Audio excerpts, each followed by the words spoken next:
Ah, shit. Man. Okay, thank you.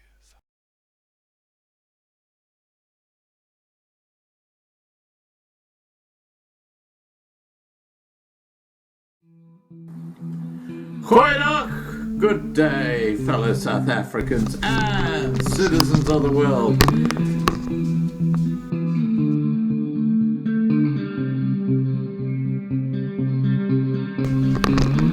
I've been looking around for salvation.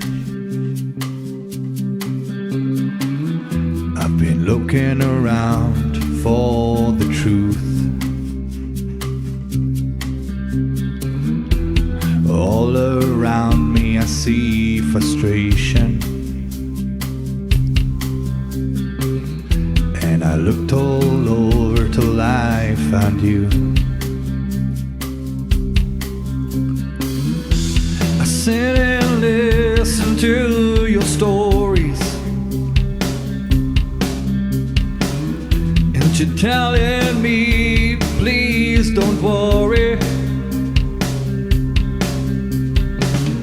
There's a lot in this world you should know, and love in life is where you should go. If you're looking for somewhere to go, if you're looking for someone to know, if you're looking for someone to guide you, then love in life will guide you.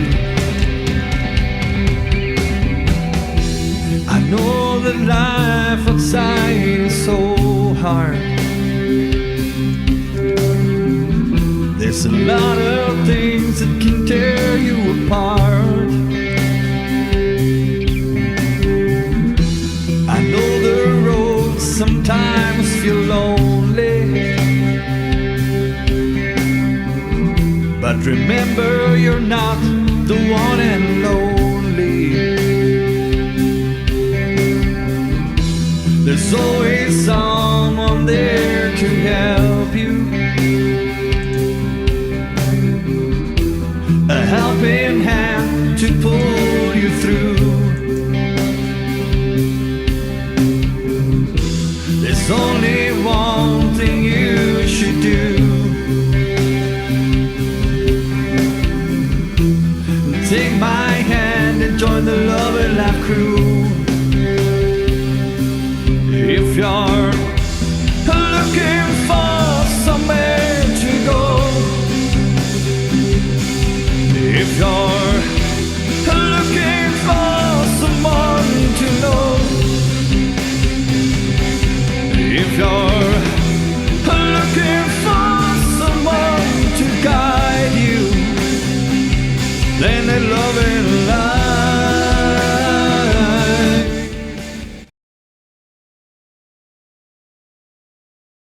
Goeienaand, good evening, fellow South Africans and citizens of the world, and welcome to tonight's live stream. Hi Marlena, good to see you here, sweetie. Now, tonight we have two very, very interesting guests. The first one that we're going to be talking to is Annari du Plessis, who helps deliver food parcels, amongst other things, to impoverished people in the Vaal Triangle. And she's been having a few hiccups when it comes to the food parcels she delivers. So what we've got is we've got Carlo Viljoen, who will be joining us in about 8:30 p.m.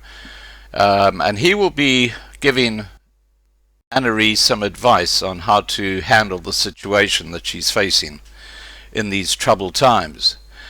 All right, without any further ado, let's get my first guest up, which is Annari. Here we go.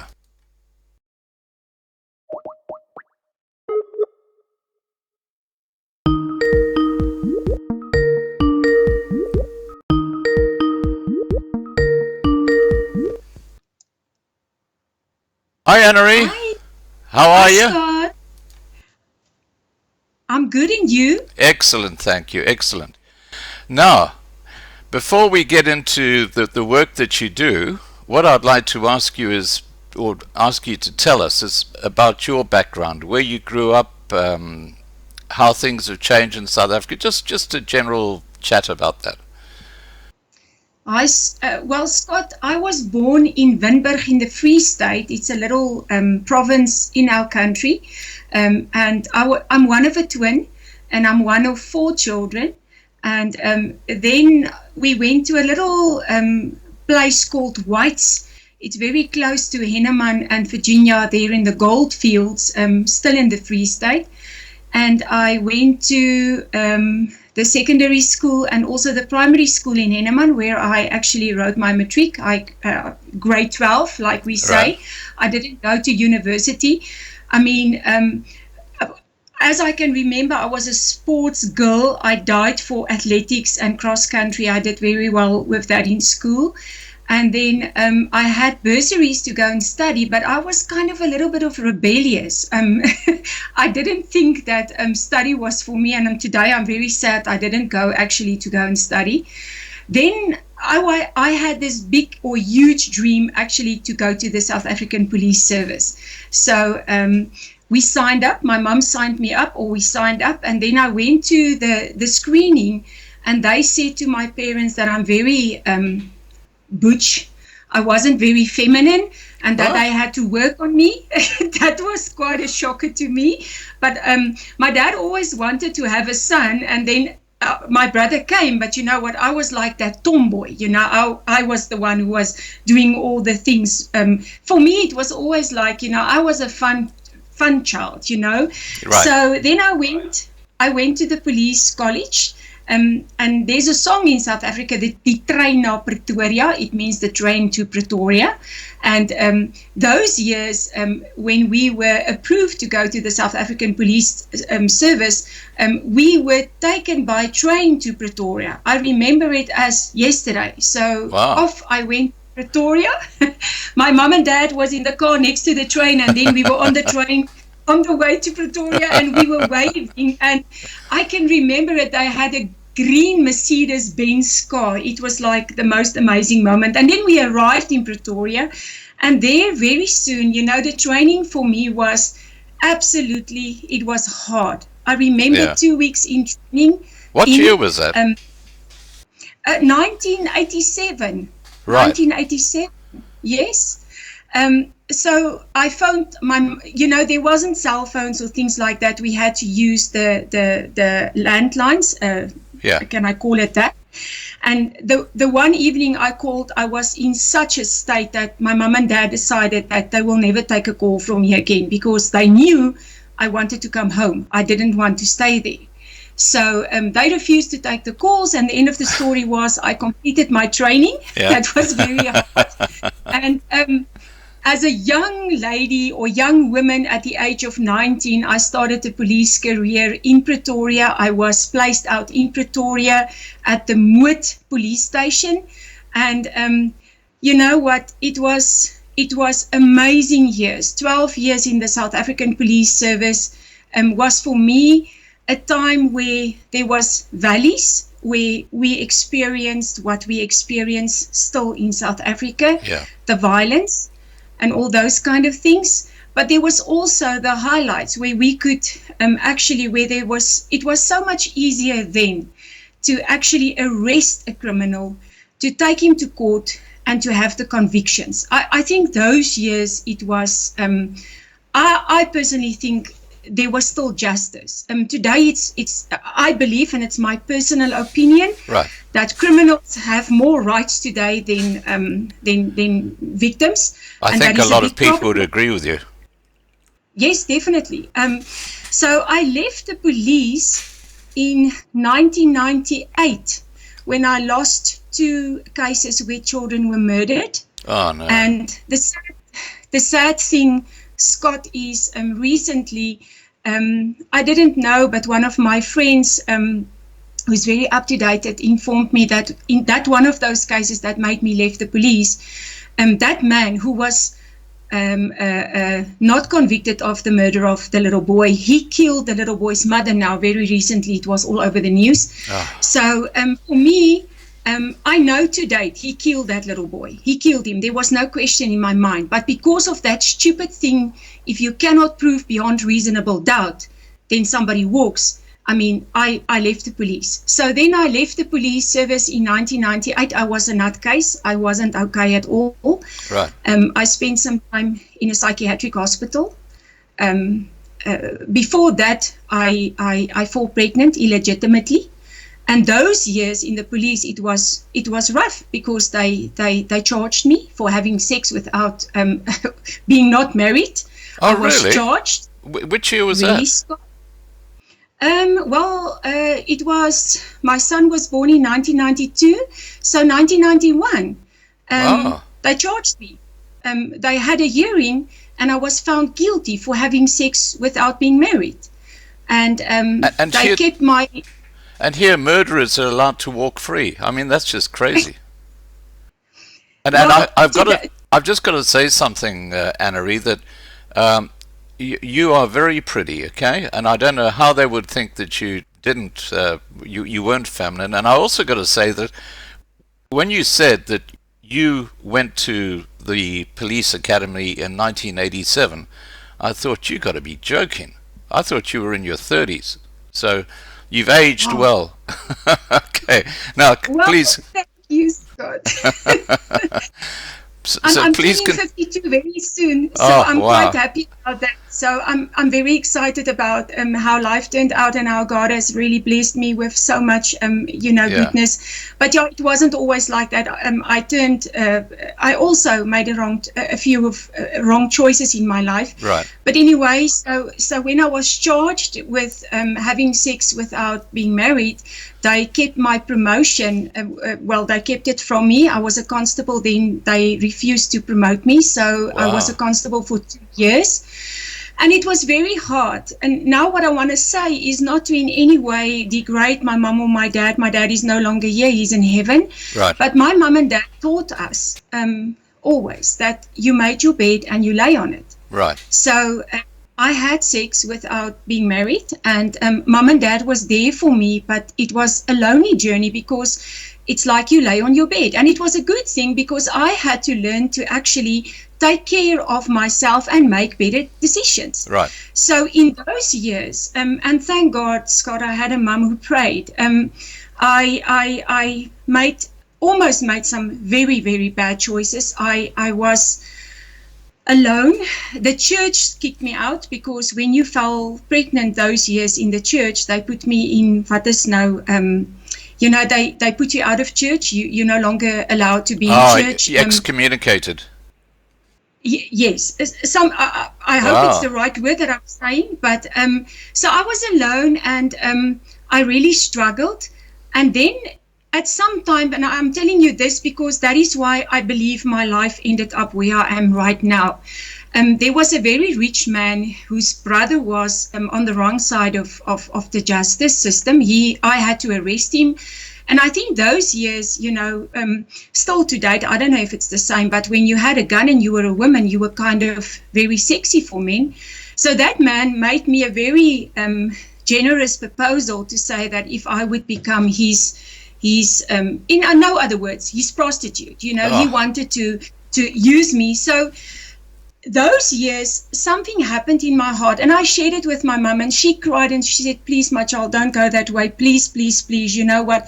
And thank God, Scott, I always say that because I had a mother who prayed for me, I never went that way. Right. I went through hard times with very little money, and that's why in COVID-19, when I say to women, who are struggling to use other things, I'm talking about from my own experience. It was hard.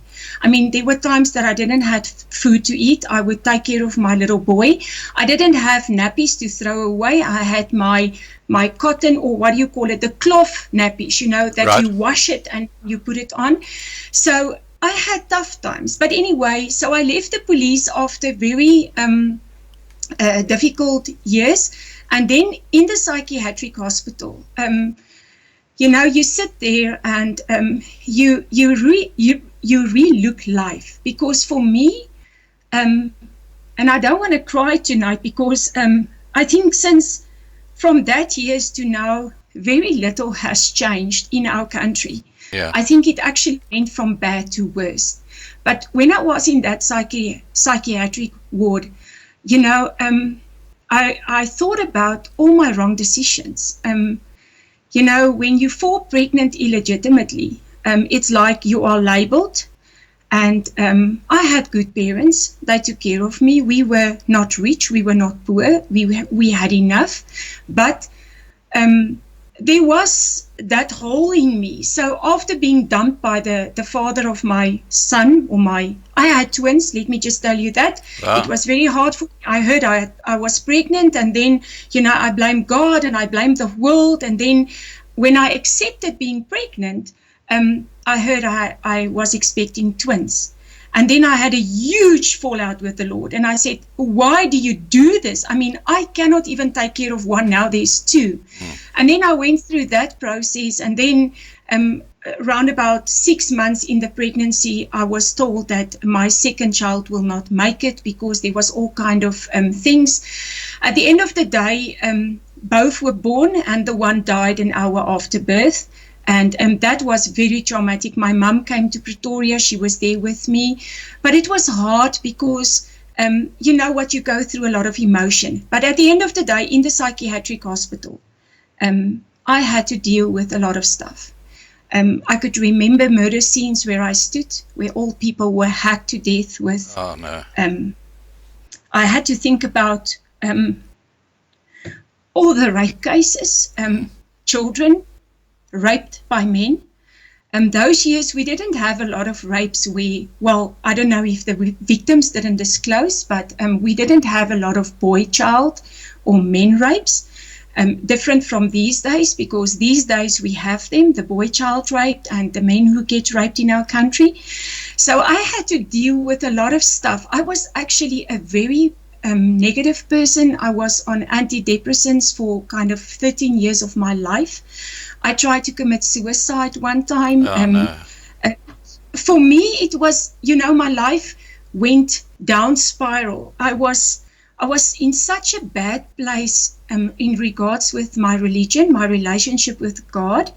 I thought he was non-existent, because as a child, you would also just hear about God. And everybody, if somebody died in the community, they would say, why did God do this? Why did God take Tannie Cookie now? And things like that. So for me, God wasn't a good person. So I struggled a lot. And then remember, I was a single mom. So I was still when I left the police, then I went to the psychiatric wards. And I had to pick up my life. And today, when I look back, can I just say yes, something that, you know, when you're in that sort of position where you're on your own and you're in, as you said, the psychiatric ward,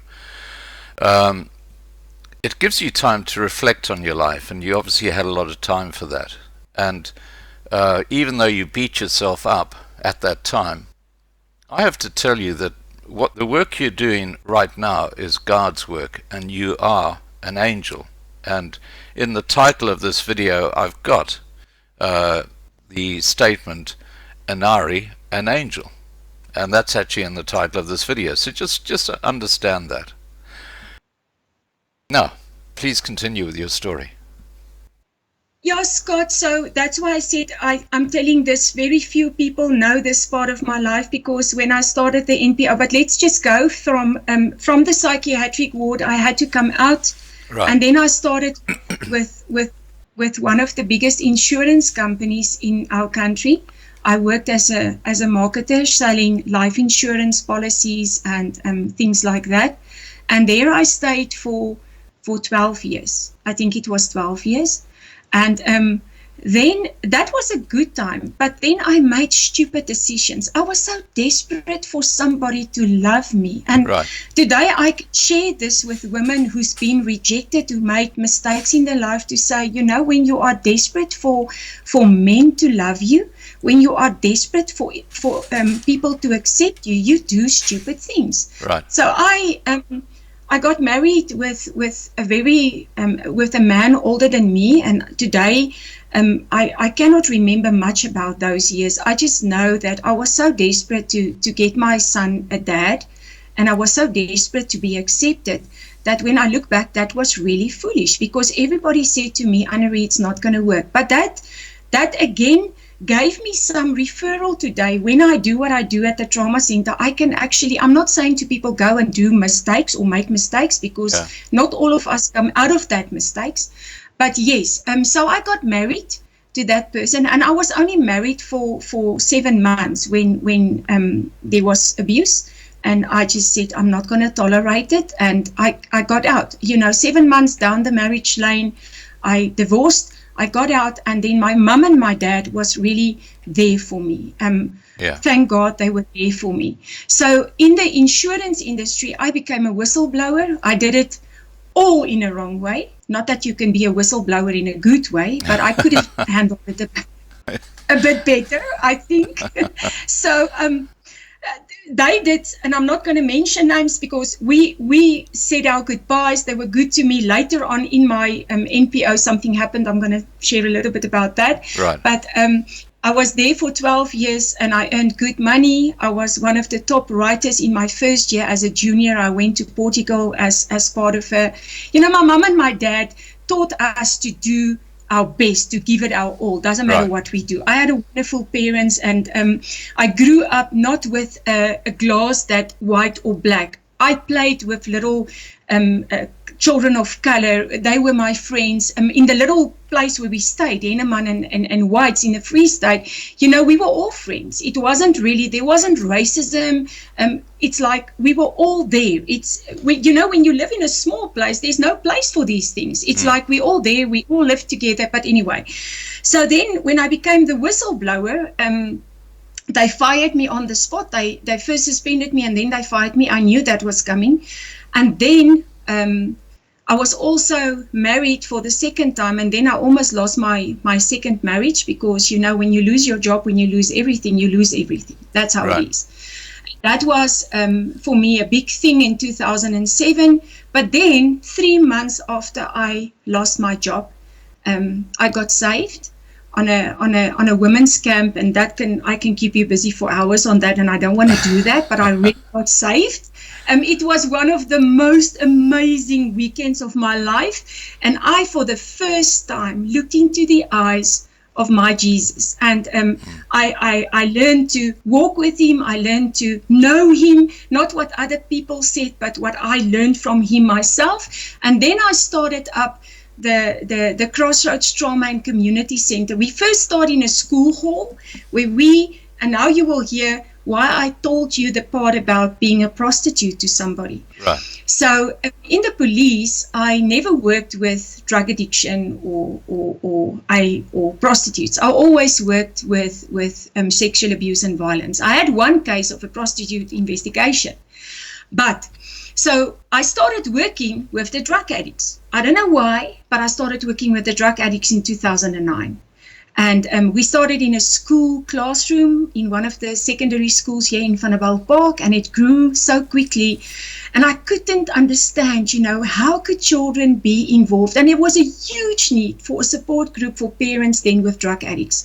So the drug addicts then took me to the prostitutes, because most of the prostitutes in 2009 on our streets, there were white girls, there were black girls. Oh, wow. And when I journeyed with these girls, Scott, there were so many moments where I just wept, because none of these girls came to earth with a dream to become a prostitute. Yeah. So I journeyed with them. I went to Cape Town once, and I always had this big desire to work with straatwerk. You must interview Madri Priwer one day. I'll give you the information. But she's dealing with all the prostitutes in Cape Town. So I was there, and I wanted her to get involved at the Go Purple Foundation, and she said to me, no, don't you want to do a reach out with us? And I'm going to keep this short. That night, Scott, we walked in a radius of 2 kilometers from the one side to the other side and back. And I met 65 prostitutes. Oh, wow. 65 of them. And I had the privilege to look in their eyes. Marjorie is such an amazing woman. She knows every one of their stories. Yeah. She and team make sure every one of those girls' children get Christmas presents every Christmas, updates on how mommy is doing. She's got a way. So that night, I had the privilege to speak to some of them. And I believe that is why I am where I am today, supporting victims of rape and sexual violence for the past 5-6 years. That was most of the times that we were actually supporting these ladies and women and men. Because men do get raped. Boys do get raped at this stage. I think they've always been raped. They didn't never talk about it, because who do they talk about? Who do they see to talk about that? But anyway, so I started off with the drug addicts and the prostitutes, and then later on, in 2009, we lost a place which cost me a lot of money. And then I worked from my home, and then the biggest miracle ever happened. I drove with one of my girls who was an addict. She's a very special girl today. She's so amazing. She's clean for 8 years, 10 years already. Wow. And we saw an empty church. Listen to this, Scott. We saw an empty church. And on that church gate, it said, church for sale. And I said to Bianca, nee poppie man, can a church be for sale? What does it cost? I wonder, what does it cost? So we turned around, the gates were open, we drove in, and we heard that the church were for sale for 3 million rand. And to cut a long story short is, we told them we want to buy the church. At the end of the day, we sat 21 days at the old church after they sold it to somebody else.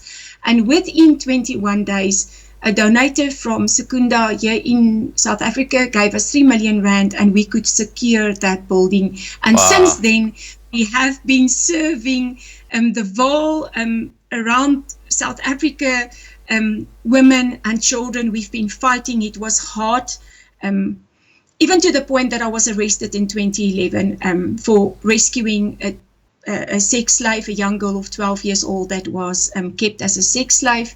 I was arrested again. I was thrown in a jail cell for a weekend. I was trialed, prosecuted for 4 years, and then 4 years later in the High Court in Pretoria, I was acquitted and found not guilty. And for that whole 4 years, there were people trying to ruin what God wanted to do at the trauma center. So I think I've been through the valleys, and that's why it's so amazing for me now with COVID-19. Actually, when we were in lockdown, I just thought, you know what, we for 2 weeks in lockdown, I realized that, I don't know if you guys know, but I sat with my thoughts here 2 weeks at home. 2 years back, 42,000 cases of rape and sexual violence were reported in South Africa. 42,000. And that's only the tip of the iceberg. Yes, that's reported cases. Yeah. But 41% of these cases belong to child victims. And when I was sitting here, I was thinking, Lord, they are all now locked in. And I can tell you of cases here where social workers, I always wanted to know, who can I blame? Because is it a social worker? Is it a policeman? Is it the court? Who's to blame where a victim is not helped, where there's no conviction? And I still cannot get the answer, because I have good police people that I love. I've good prosecutors that I love, and then, you know what, the social workers. So yeah, so Scott, that is my life. I think, in short, I could have been a prostitute. My mom prayed for me, and that made a difference. So many of these girls' mothers, you know what, is already, or is also broken. I think we live in hard times. So my life wasn't always good. I went through huge valleys, but today I'm walking the talk. I'm here at the trauma center. Every day we receive men and women, children, families who go through trauma. And we at the Go Purple Foundation would love to see that we can change the face of trauma and tell people that even COVID-19 has brought so much trauma to families. And we cannot just put it underneath the carpet and say, you know what, it wasn't bad. It's huge. It's bad for so many families. And that's why we started the Yellow for Food movement, where we sat and we said, you know, we as the foundation cannot provide for everyone in our country. I mean, there's 44 million people of color, then we've got the white people, then we've got the Indian people and the colored or the brown people. So how can we do that? But we said, if people are hungry or are in need of food, put that yellow ribbon outside, and it went crazy. So it's for me amazing to see that something so small can actually go so big. And yes, we are praying for everyone around the world to be fed. And I've listened this morning, it's not a nice picture. So that's my life. I came out of lockdown, not supporting now victims of rape and sexual violence, but we will hear, I believe in my heart, that after lockdown has been lifted up, that there will be many sad stories, and then we will continue supporting families who are traumatized and who are in need of help, because that is what we do. Fantastic. Look, I so many people on the side chat have just said fantastic testimony. We've got about 350 people watching at the moment, so just so you get an idea. Guys, if you are able to help Annari in her charity work, I've got the bank details below this video, and I think Jaco has been putting them into the side chat. Now, let's talk about, before we get to your charities, let's talk about your involvement in the police force right through 1994 going through to was it 1999. Yes. Did you see a dramatic change in the way the police force is run during that period of transition?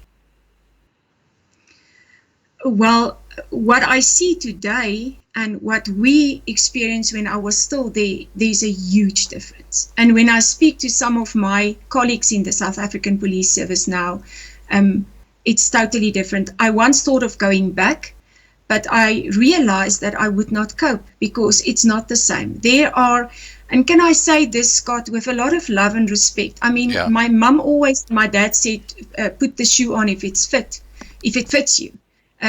Some of the police officials currently in the South African Police Service are there for the wrong reasons. They are not born and bred to serve. And I know that I still know a lot of policemen, white and black, who gives it that they all, you know, they are making a huge difference in our country. But then you get to the courts and you get to the social workers, and inevitably you sit in a court where we sat in the past 4 or 5 years, where a judge, a human being, who does maybe not believe in that women can get raped or children can be raped, because I sat in courts where the attitude of the presiding officer was so disgusting that I thought, my goodness, what the hell is he doing in that seat? Because how can he sit there? So yeah, for me, I still do not know how to blame. But speaking from a police point of view, those years we were working together. I remember very clearly that the women in the team would take care of the victim, and the men in the team, we worked as teams. So the men would actually, after we as women has sat down with the victim and got all the information, it was like when you raped somebody before 94 or in those years, there was a team coming for you, and they would not sleep, they would not rest until that perpetrator was locked up and trialed and convicted and sent to jail. But these days, it's total different. I sat with these police colleagues of mine, and it's total different. I don't know where's the problem, Scott. I don't know if they get, I always said, I would love to train them, because you know what, and a lot of us old police people would love to train the new ones and say, listen, but some of them does not have the heart. It's like they are there for control, they are there for money, they are there for, I don't know, it's total different. And I really, really, really feel sorry for police women and men who are there and who are not able to serve the community like they would want to do it, because it's hard to do it. There are too many there are too many chiefs in charge and too little people to actually do the job. And then when you want to do the job, you get so many trouble for doing your job that most of the policemen are just doing what is expected of them and not everything that they actually would love to do. So it's total different. Right. Now, tell me, have you ever done any public speaking? I did, Scott. I did. My time is, you know what, like with the food project now, I'm always there for those who are hurting. And I don't have a lot of leisure time. We also have a child that is from the heart. I worked with a young woman who was in drugs, and she came to me in 2010. She was hurt. My child knows the story. She was gang raped, and he was born from that rape.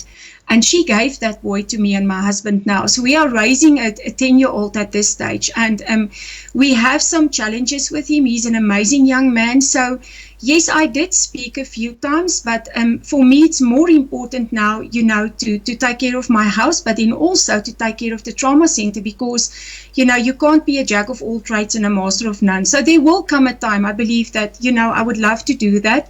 The training part is the public speaking part. But for now, it's for me more valuable to rescue, because what we do with social workers is we rescue, and we see that we help children who are in desperate need to be helped and to be rescued and to put into places of safety.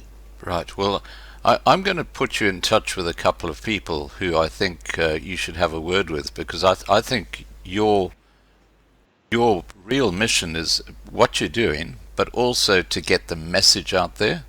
And you know, it's something you should really consider. And I'll, as I say, after this live stream, I'll put you in touch with a couple of people, because I can see you being an absolute inspiration. You know, talking to hundreds of people about what's going on. Now, let's get back to your charitable work. Tell us about the Go Purple Foundation. What is that doing? Well, normally my hair is purple, and I saw that.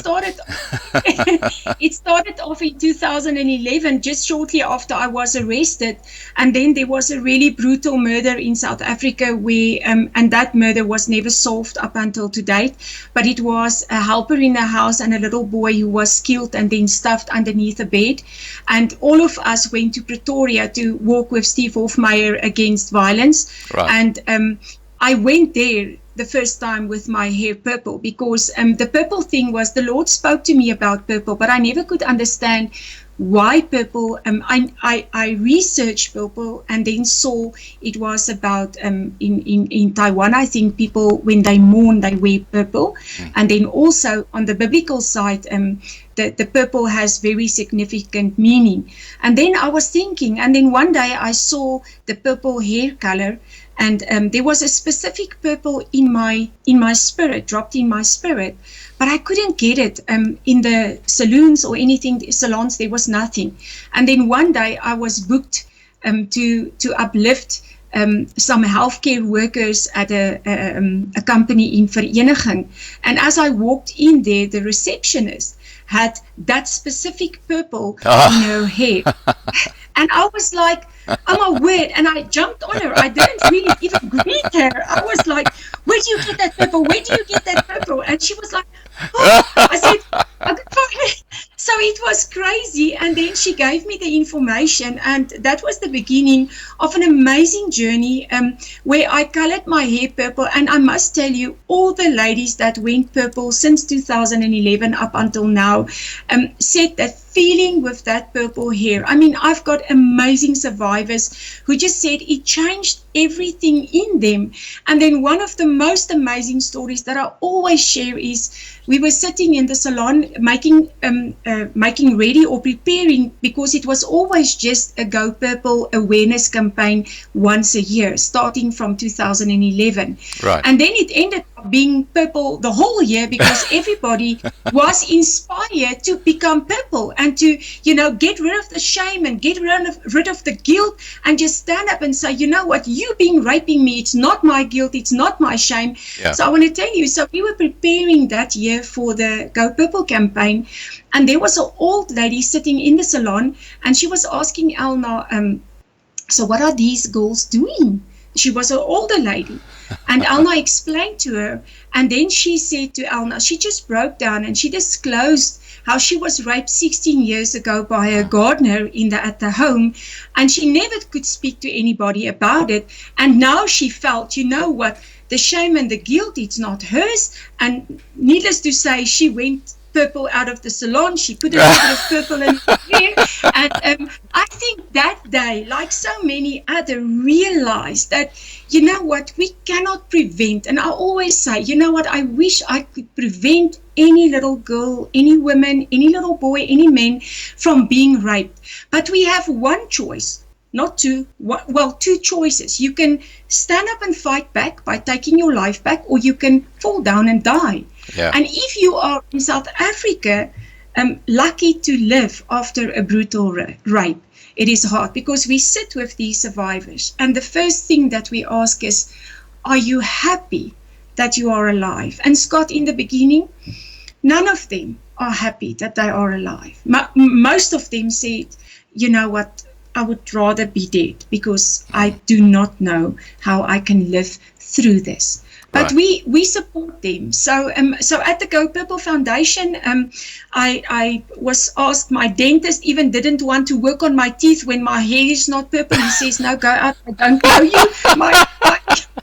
It is crazy. My doctor, my personal doctor, when I walk in, he's got an attitude with me when I don't have my hair purple. So yeah, and I must tell you, Scott, the most amazing part for me is children who love Tannie Barney. You know, they would call me Tannie Barney because of the purple hair. And everywhere, it's just when I walk in where there's a difficult thing to do, even at, you know, we had a huge lot of challenges working with departments, working with some social workers. They thought, you know, I'm stupid because why do you wear your hair purple? But it's just, it happened. I was obedient, and with the Go Purple Foundation and with coloring your hair and wearing that statement that you are publicly the voice and the face for hope, healing and victory, gives people hope. And I believe that in our country and around the world, women and men, boys and girls need hope, because rape does not choose who it happens to. And these days, it's happening to everyone.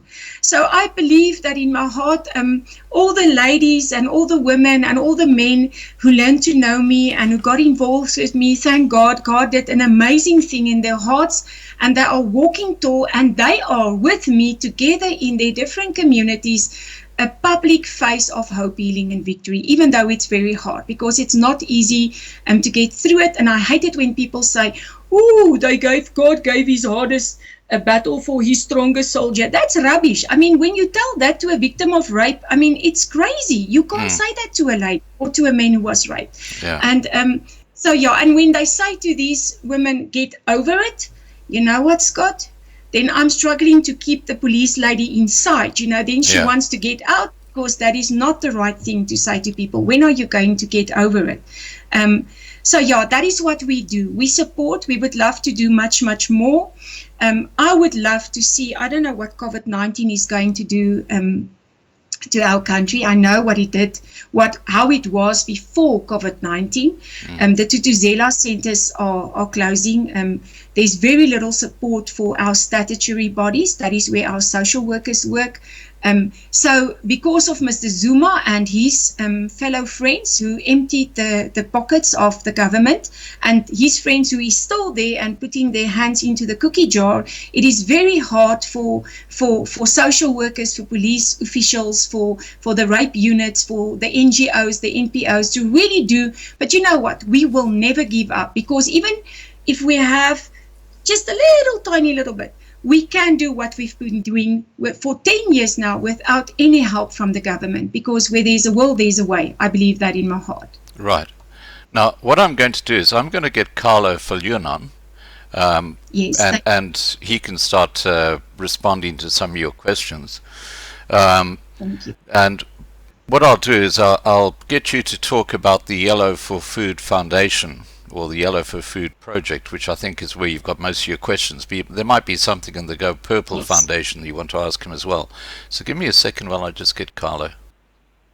Thanks, Scott. That's no problems.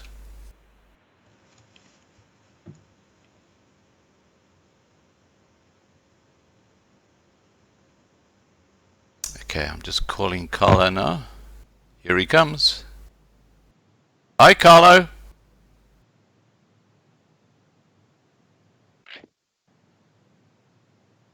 Okay, he's joined us. Hello. Hi, Carlo. Hi Scott, how are you? Excellent, excellent, excellent. I'm here with Annari. I can't see your camera. Is your camera on? Let me try that.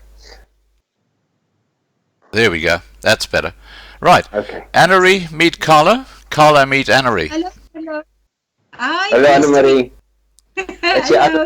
other- Annari. Hello. Annari. Well, okay. Annari. That's Annemarie. fine. That's fine. Yeah. Now, we've been just talking about Annari's life, and it is a phenomenal, amazing life, and the work she's doing is quite extraordinary. And would you like to explain to Carlo about the Go Purple Foundation, its work, and then the Yellow for Food project that you got going, just to give a bit of background for Carlo before we get into the questions? Carlo, hi.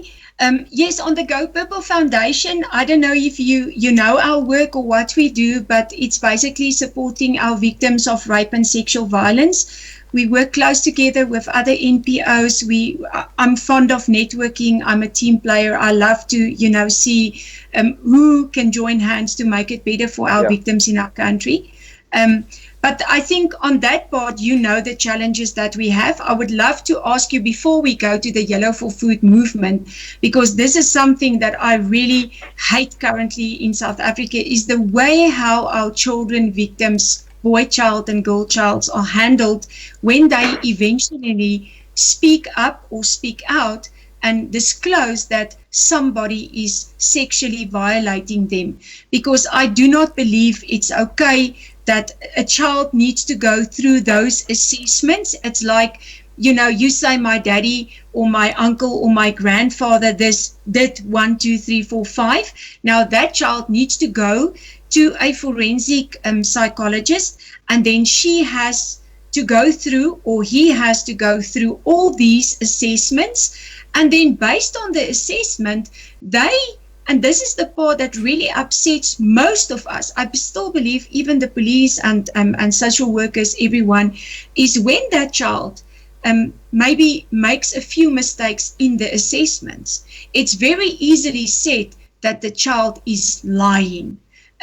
Is there anything that is going to happen in the future that will protect the child? Because a child, according to my stupid, simple opinion, is treated exactly in the same way like an adult person. So when they're also in court, the child has to explain in pretty much very specific detail, even if the child is 7, 8 years old, against the perpetrator who's got a lawyer and who's bullying the child victim. So do you see that change soon in the near future? Sure, that's a sole point. I've done 2 or 3 of those child rape matters, and I refuse to take any one of those matters on, because I simply can't get myself to cross-examine a child. It's just too difficult.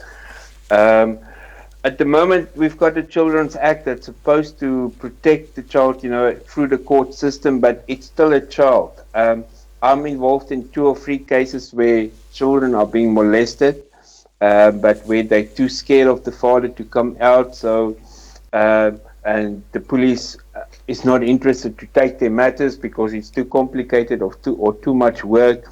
It starts with the fear of actually talking out against your daddy that's doing these awful things to you, because you'll ruin the family and you don't know what will happen to you afterwards.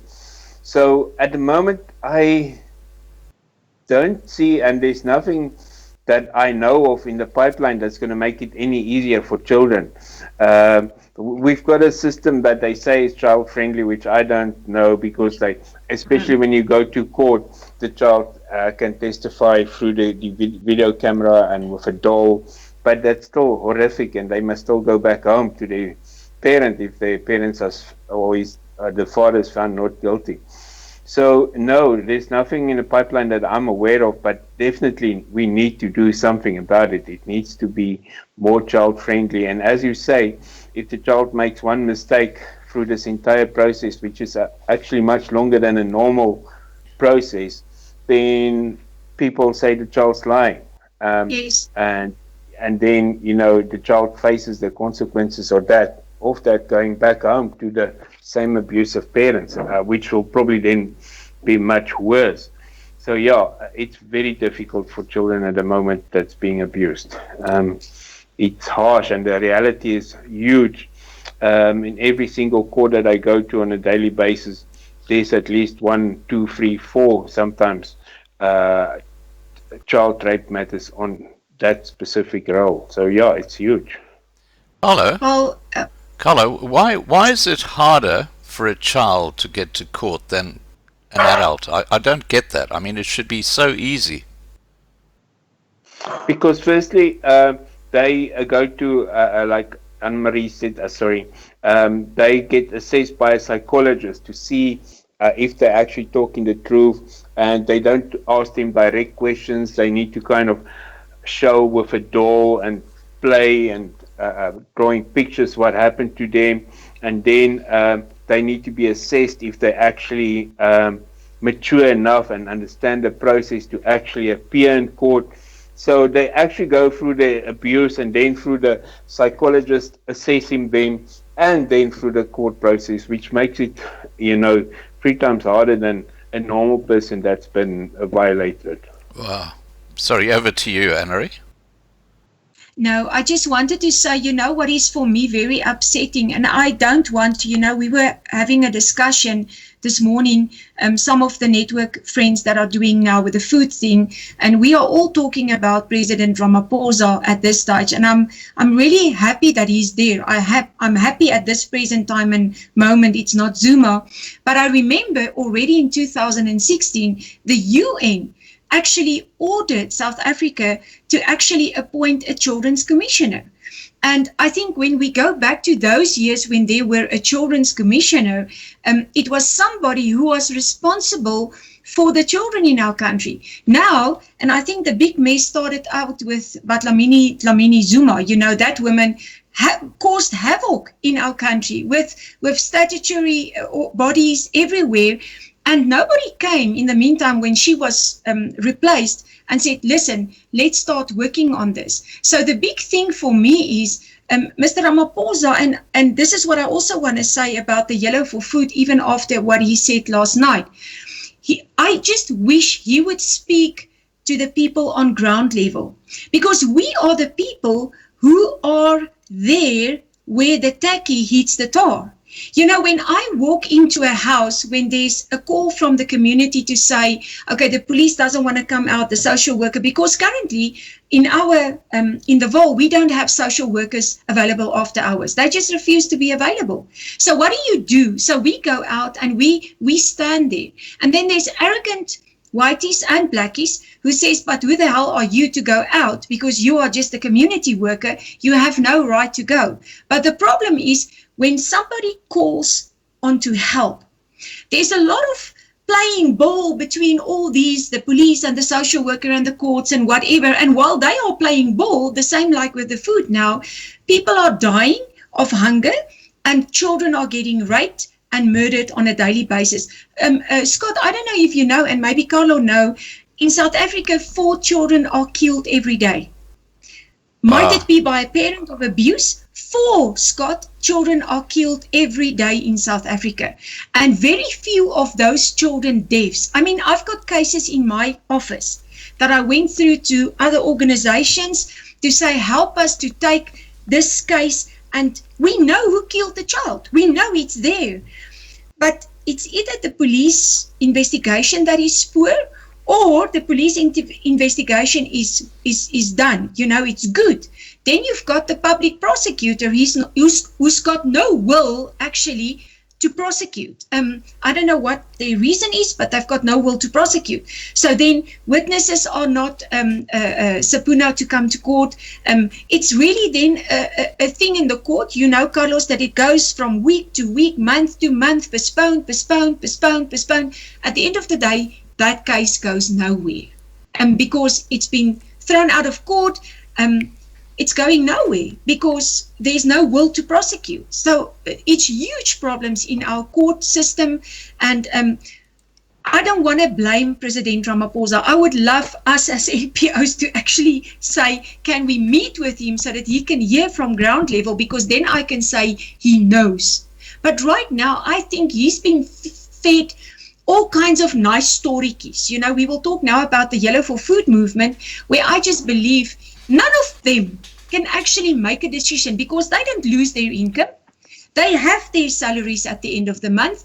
They don't have a problem to buy a bread or to go and buy food because they get their salaries. So how can they make decisions for the person on the street who does not have an income because of lockdown? Because they don't feel it. And if you don't feel it on your skin, then shut up, because then you can't have an opinion. Then you can't give a good opinion in helping. It's just my opinion. Because if you have it all, how can you feel for that person who doesn't have anything? Annari, I want to ask you a question. Yes. With the President, Cyril Ramaphosa, he said late last year that the abuse of women has got to stop. Did he do anything at all to actually follow that up? There was a lot of media things, and a lot of women has been saying on social media he made all these promises and nothing happened. But Scott, really, I do not think, can I just say this, and this might upset some people, but I would love to say the following. Can I blame the president for the father who is abusive in his home? No, I would like to slap him silly and say, wake up, why are you doing this? So the fact of the matter is, the moral decay in South Africa, the moral relapse of family because of alcohol, because of drugs, because of pornography. There's so many things, Scott, that the world outside there has maybe of the same of. But in South Africa, it's always blamed on government. It's always blamed on leaders. But how can President Ramaphosa be blamed for, if I invite you to my office right now, and Carlos, and you can come and sit in my office, you can take all my case dockets. I call it a case docket because I open a file on every case that we are involved with. You will see the moral decay of fathers and mothers in our country. Don't throw the mothers away. We've got mothers who are evil, who are abusing their sons, who are abusing their own children, but it's always, and I'm so tired of hearing, it's always men who is. That must be fixed in our country. The abusers are men and women. I don't know if you can agree with me, Carlos. It's no longer just men who are abusive. Women, I'm so glad, and I'm just praying, please, Mr. Ramaphosa, don't open the alcohol or the cigarettes, because the SASSA grants have been lifted up, or, they're going to get more money. But if they can buy drinks, I'm telling you now, mothers are drinking like you can't believe. It's nobody's business when they have that money. So yeah, the abusers in our country are men and women. It's no longer just men. I'm sorry to say that. Carlo? And you know what, Scott, my experience is it doesn't end with physical abuse or sexual abuse. A big evil in my eyes is children being used during divorce proceedings. Exactly. There should be some criminal charges laid against people, or there should be some law brought into being that people shouldn't use children during divorce, because that's just as bad as the physical and sexual abuse. And I experience it every day. It's horrible. Right. You're talking about parental alienation or alienation. And the thing is, in our years in the police, I've seen it. that's why I say men and women are evil. That's that scripture in the word that says, as long as men and women has the right to hurt each other, nothing will change. And that is so true from the word of God, because, you know, when there's a divorce, we had cases, even in my police career and even now, where the mother would say to the child, to say certain things about sexual violence or sexual abuse or whatever, that really never happened. And in our years, we charged those women with perjury. That's because they gave an affidavit that was not truthful. But I feel in South Africa, you know, the police are working their butts off to on the rape cases, and then it's like on a Friday or maybe on a Monday or a Friday evening, there's all these cases coming in on a weekend. On a Monday, it's all the withdrawals. You know, I'm going to withdraw the case because, I mean, it never happened in our years, because if you wanted to withdraw a case, what was your reason? Did you lie then? Because why do you want to withdraw a case? So I think there's a big thing, and I wish the president would just give our NPOs, the NPOs on ground level who are dealing with this stuff, the opportunity to sit with him and tell him how we think we can change communities. We can change it for the police, we can change it for the social worker, we can change it for the courts. But I just feel strongly about it's for me, the bucket stops here. We cannot blame the government or other leaders for Julius Malema's actions. I mean, for instance, if he's an abusive guy, who's that other one who said vile things about the Driehoek learners when they died? It's his sin. It's his. And I believe that Mr. Ramaphosa should give the police the authority to charge that people and to bring them before court and to find them guilty and punish them, because that's the only way how we can deal with these people. But on rape, Scott, I mean, the things in houses is horrible. And for me personally, I think everybody wants to blame the president, but I'm personally saying he's got so much to deal with. I don't know, Carlo, if you agree with me. How can he be blamed for a father or a mother who's abusing a child? Okay, I want to just say, Annari, that if the president was serious about what he said last year, he would have formed a delegation whose whole task was to look into the question. If he has done nothing physically to actually support what he said, then I think he is very remiss. I think he's not doing his job, because he makes these fantastic speeches and they never get followed up. They're just hot air. Carlo, over to you. Yeah, definitely. I remember that promise he made, and me and my colleagues laughed at him because it's a promise that he can't fulfill, that it's impossible. We need a whole new legal system surrounding children, abused children that's involved in or whose parents are going through a divorce, and the police need to be trained how to deal with these children, and the system needs to be streamlined so children doesn't get abused through the system as well. So yeah, there's absolutely nothing that is done to improve that, and making false promises doesn't help at all. Yeah, exactly. Can I just say this, Carlo? Before I know, that's why I'm a very strange person. That's why I would love to sit with our president and say, did you give somebody an order to do 1, 2, 3, 4, 5? Because what I see is people from the Zuma part, people surrounding him, and we had this discussion this morning, who's always, look, he got a lot of crap to deal with. And when he tells me, Annari, I gave Piet Pompies or this 1, 2, 3, 4, 4, then you know what. But if he sits in front of me and he cannot, then I can agree with you two guys tonight and say, you know what, he just made some promises. But I understand that there are lazy people in the government, very lazy people. They do get paid, even though they're lazy. They steal. They have their hands permanently in the cookie jar, and they can come and lock me up again. I understand the route. I know how it feels. But the fact of the matter is, like with let's go to the food thing. I mean, Mr. Ramaphosa looked very uncomfortable last night for me. I had a discussion this morning with somebody who said the same thing. He didn't look okay. He wasn't okay. So is the Zuma part that is still there wanting, SASSA cannot even handle the local people. So how on earth are they going to pay those others who doesn't have an income? How will they test? How will they see? How will they verify that person? And we have been giving out in 2 weeks' time. I did the calculations today. We've given almost 500 families a food parcel for 2.5 weeks. We used 188,000 Rand to do that. And so if we talk about millions, who's going to do that job? And is there accountability? Because if a cake is so big, you can't eat that whole cake. You're going to be dying. So I just believe that when Mr. Ramaphosa says he did something, I need to hear from his mouth. Did you give certain people 1, 2, 3, 4, 5 things to do? And why are you not following up on them? Somebody has to do the job. I'll tell you what I've seen with my own eyes in a community that's rife with children's abuse.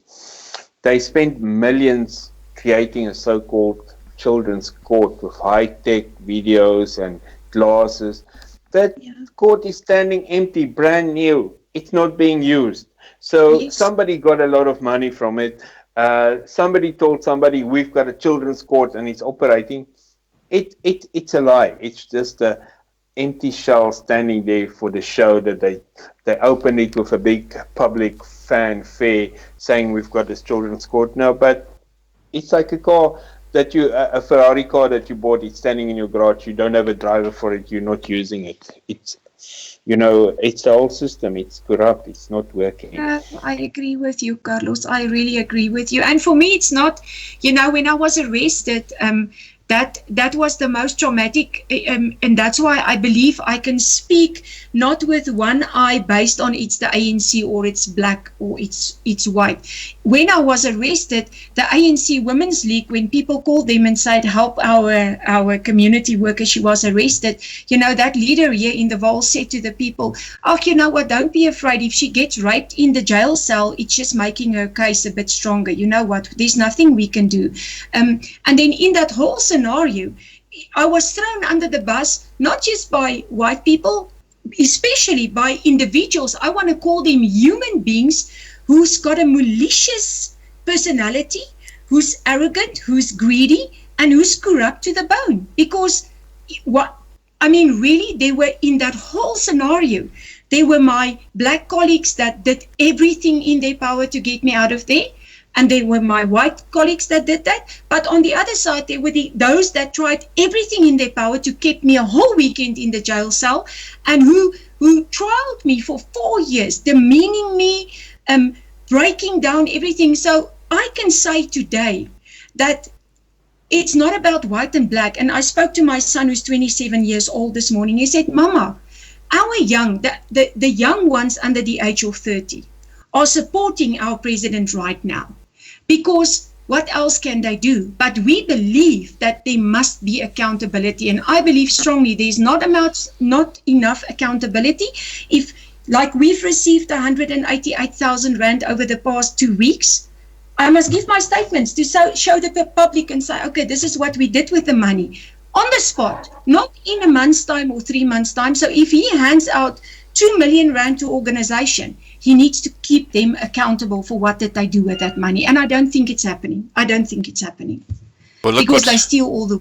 Look what happened with the food parcels, that the ANC councillors were supposed to hand out to the starving. Just disgusting, absolutely disgusting.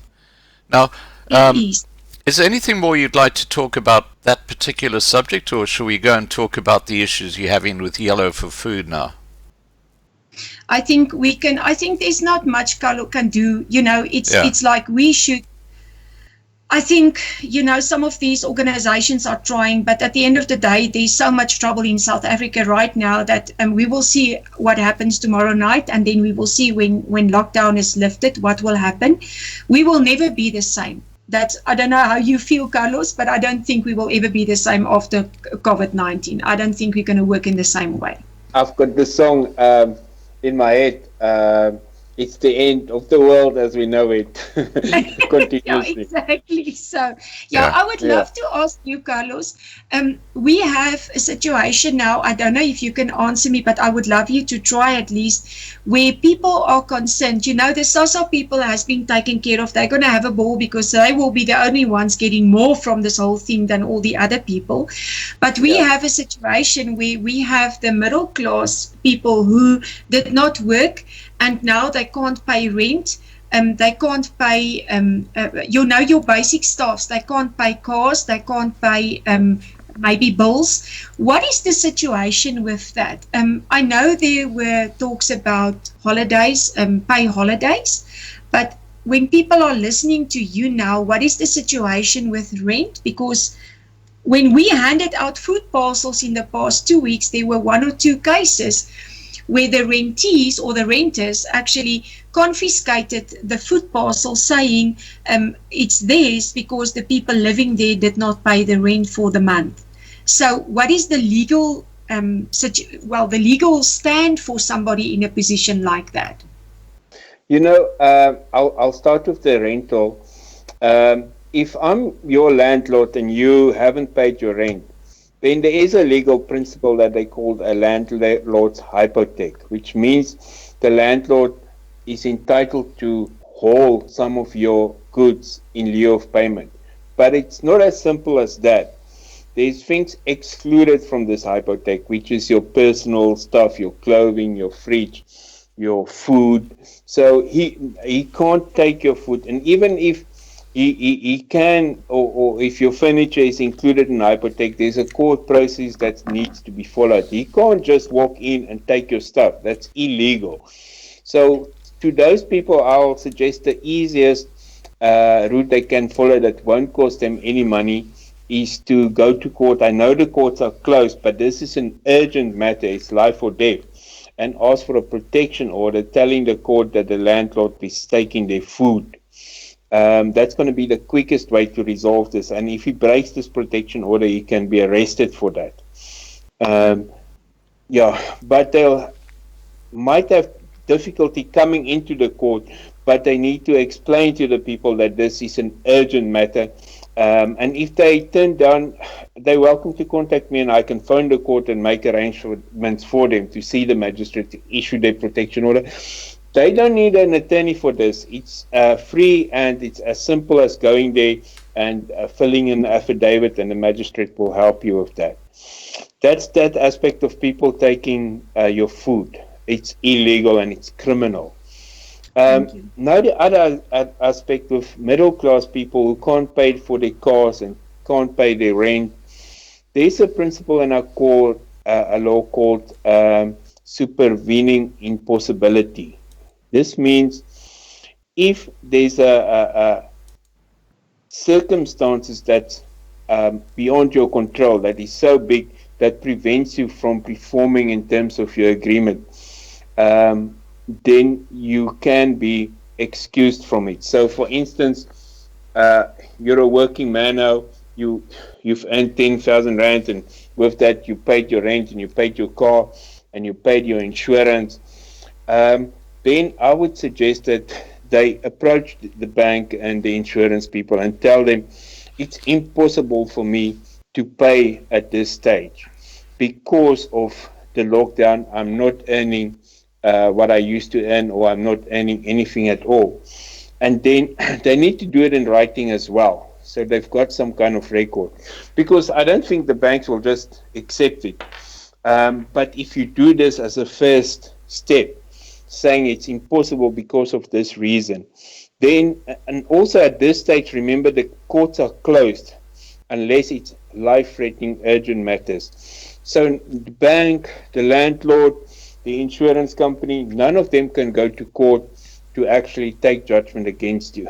But if you do approach them now in writing and tell them that it's impossible for you to keep to your commitments, then of course when the period is over and you can commit, you can make arrangements with them to catch up if they want you to do that. But the big thing then is if they take you to court after the court's open, then they won't be able to take judgment against you because of this principle called supervening impossibility.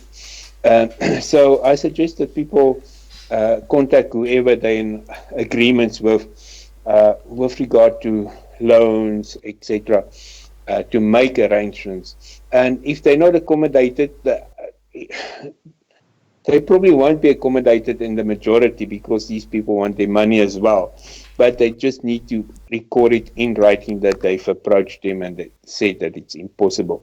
Because there's nothing nobody in South Africa can do about the lockdown and about losing their jobs. It's not due to their fault. So they can stand on this principle to, defend themselves. I have written this down, and I will share that with the people that has asked us about this. So, but the most important thing I hear you say, Carlos, is that people should not run away or make that it's not happening. They should sit down and write and explain and do it, as soon as possible. Not run away from them. Yeah. If you maybe befriend me on Facebook, I've put in a nice explanation, detailed what they can do, and also with my email address where I can tell, help people step by step what to do exactly. But as long as they know in general there's that principle that they can stand on, they shouldn't ignore it, and they need to keep record that they have spoken to, their landlord or the bank, or especially the banks. I find that the banks is not very tolerant, and after 3 months of late payment or not full payment, before you know it, you've got a summons. So it's very important to deal with the banks as soon as possible. Carlo, thank you. You've got a yes, if Annari just types in Carlo Viljoen into Google and Cape Town, that'll actually pull up your information, won't it? And also your phone number and so on. Yeah, that's right. Okay, so that's probably the easiest way to go, Annari. I will do that. Thank you, Scott. I think that was the most important thing where we go is, especially, I'm not talking about the food thing because there is issues there and that is where we try to help. But I think the most important concern was the payment of cars, rent, bonds, things like that. But I think the banks did come to the table and offering, but like you say, I like what you say. And we also said it to people, just prove that you did, that you did talk to your bank, to your landlord, to whatever you have to. So Scott, I don't think there's... If I can, also advise people not to panic and not to lose sleep and not to commit suicide because they can't pay the bank or they can't pay for their car. Their first priority is to put food on the table right now. So if their salaries has been reduced, buy your petrol, buy your food, and whatever is left, even if there's a bit left, then divide it amongst the other things you need to pay. But make sure you've got enough food to eat. As long as you approach the bank, because this probably will be over in 4 or 5 months, hopefully. But don't lose sleep over it. You can overcome this. Carlos, there was one thing that I wanted to know from you. So many of the people that we handled food parcels to, also when I had a chat with them, explained to me that they were not paid by their employees, and that shocked me because they say to me, but Annari, we know the owner of the little business have the money, but he would explain to them that he wasn't paid by other people, so he can't pay them. What can people do when they actually feel that, well, they were not paid by the end of March, they will not be paid now by the end of April, so we sit with a situation where families did not have an income for 2 months, but their employer is still... Well, they believe in their hearts he has money, but he was taking care of himself and he did not care about his employees. Is there something that they can do on that as persons? There is definitely, but they must just be very careful because I know for a fact even the state is not paying their accounts. I myself hasn't been paid by none of my clients because I know they haven't been paid. So there might be still money in the business account, but I know for a fact that all businesses, even the government is holding on to the money and they're not paying people for services rendered. Sure. So they must just be careful with that and not to ruin the relationship that they have with the employer. I suggest that they talk honestly with them and ask for at least part payment. But if they haven't been paid and they feel it's malicious, then at the moment, it's sad to say there's not much they can do. They'll have to wait for the CCMA to open, or they can try and phone Department of Labor because they're also involved in non-payment, and to see if they can get some relief there. That's all I can suggest to them, but I doubt they'll get immediate help now because the CCMA is closed, the Department of Labor is closed, unless there might be somebody working the phones, I don't know. But yeah, it's very difficult at this stage, but they must try and at least speak to the employer before they do these harsh actions which will ruin their future as well. Okay, now Thank you, Carlos. what I'm going to do is I'm just going to address those watching the live stream now. Guys, thanks for being here. Moderators, thanks for the great job you're doing.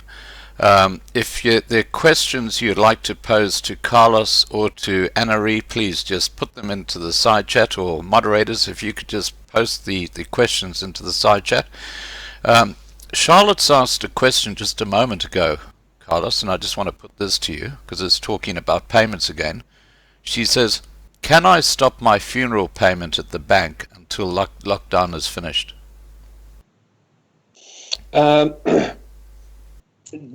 Is she talking about a funeral cover? I think so, yeah. It depends on her contract. You must just make sure. I would suggest that she will informs the bank firstly that she can't pay for it now and she's going to suspend the payment. And if something happens within this period, the bank will probably decline her claim because saying she didn't pay, but then she can defend it by saying, like I said, it was impossible. So technically she can, but she must expect that the bank might not cover her if she claims, and it'll turn into a court case which she'll win at the end of the day. Right. Okay. Guys, if you just drop your questions in there. Now, over to you, Annari. Is there something you'd like to say? Well, I would like to say, Scott, on the Yellow for Food movement. Tell us how that works, because I think it's absolutely fantastic. You know that song, Tie a Yellow Ribbon Around the Old Oak Tree? Yes. Carlos? I mean, this is, when I heard about this, I thought, wow, this is exactly what this is all about. Okay, tell us about it, Annari. Well, when we opened the emergency line for the food request to come in, within 3 days, there were over 2,000 requests for help for food parcels. And I was flooded. I was emotional because people all write their sad stories to us. And really, it became so hard for us to actually determine who are we going to help and who not, because we took the 10,000 Rand that was in our NPO's bank account and we bought food. 10,000 Rand, it was the biggest amount of food I ever bought, so I swiped the card and we made 50 food parcels that we handed out the next day. And since that day, it just went ballistic. So one of the live videos that I made, there was a Jonathan guy from the CPF in Pretoria West who commented that we should use colors at the gates of homes, using red to say I've got the coronavirus, or green, I need medication. Yellow was for food. And I spoke to one of my mentors and disclosed this to her, and she said, be very careful for the red for the corona, because you might victimize somebody. Do not go the medical thing, because how will you know what to give as a medical thing?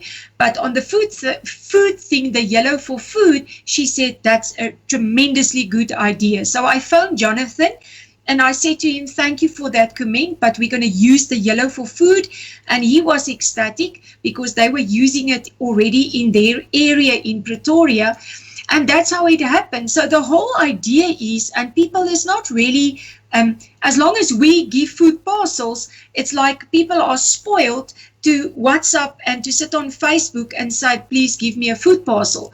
But the whole idea was that communities from around the country, and yes, we hear beautiful stories from the yellow ribbons on gates and where people just, stop because they know about it, so that people in communities can take care of each other by seeing the yellow ribbon or the yellow thing at the gate who's silently saying, help me, I need food.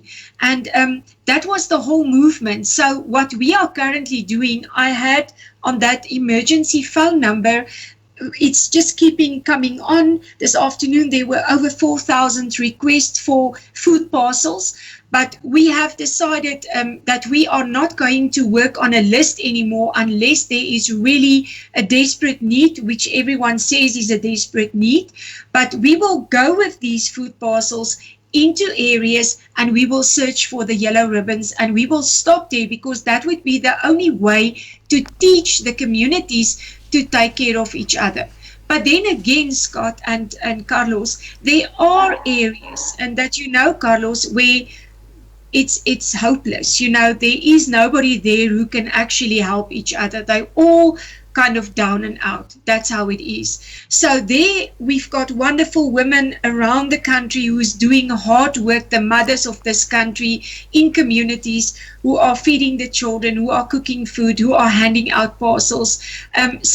But we pray and we hope that those who have in communities will go out. We know we're in lockdown, and I say that to all the people, but when you go to the chemist to maybe get medication, or when you go to your local supermarket, that you will drive in that moment a little bit of a different road to see if you might spot a yellow ribbon or a yellow thing at the gate. And the one guy, he's a well-known person in South Africa, he heard about it, and he said when he was driving, he saw this house, and he saw the yellow, and then he knocked on he said he first went to the shop and then he bought the little extra things which he made up in a parcel, and then he went back. And when that people opened the door, he recognized them from a few years ago, and he was shocked to see that, they were actually asking for help with food. So we pray that South Africa, those who have, will be liberated to actually give from what they have to people who put up a yellow thing, bread, milk, maize, whatever they can give from their hearts to help a family in need of food. So that was what was done, and we're happy about this and how it's moving at this stage. You're doing a fantastic awesome. job. And carry on, can Carlos. I ask you if I can promote that here in Cape Town as well? Definitely. There's a wonderful woman. I want to phone her tomorrow, Evans. I think you know her. She's doing an amazing job there on the Cape Flats. There are so many children there who are desperate in need of food.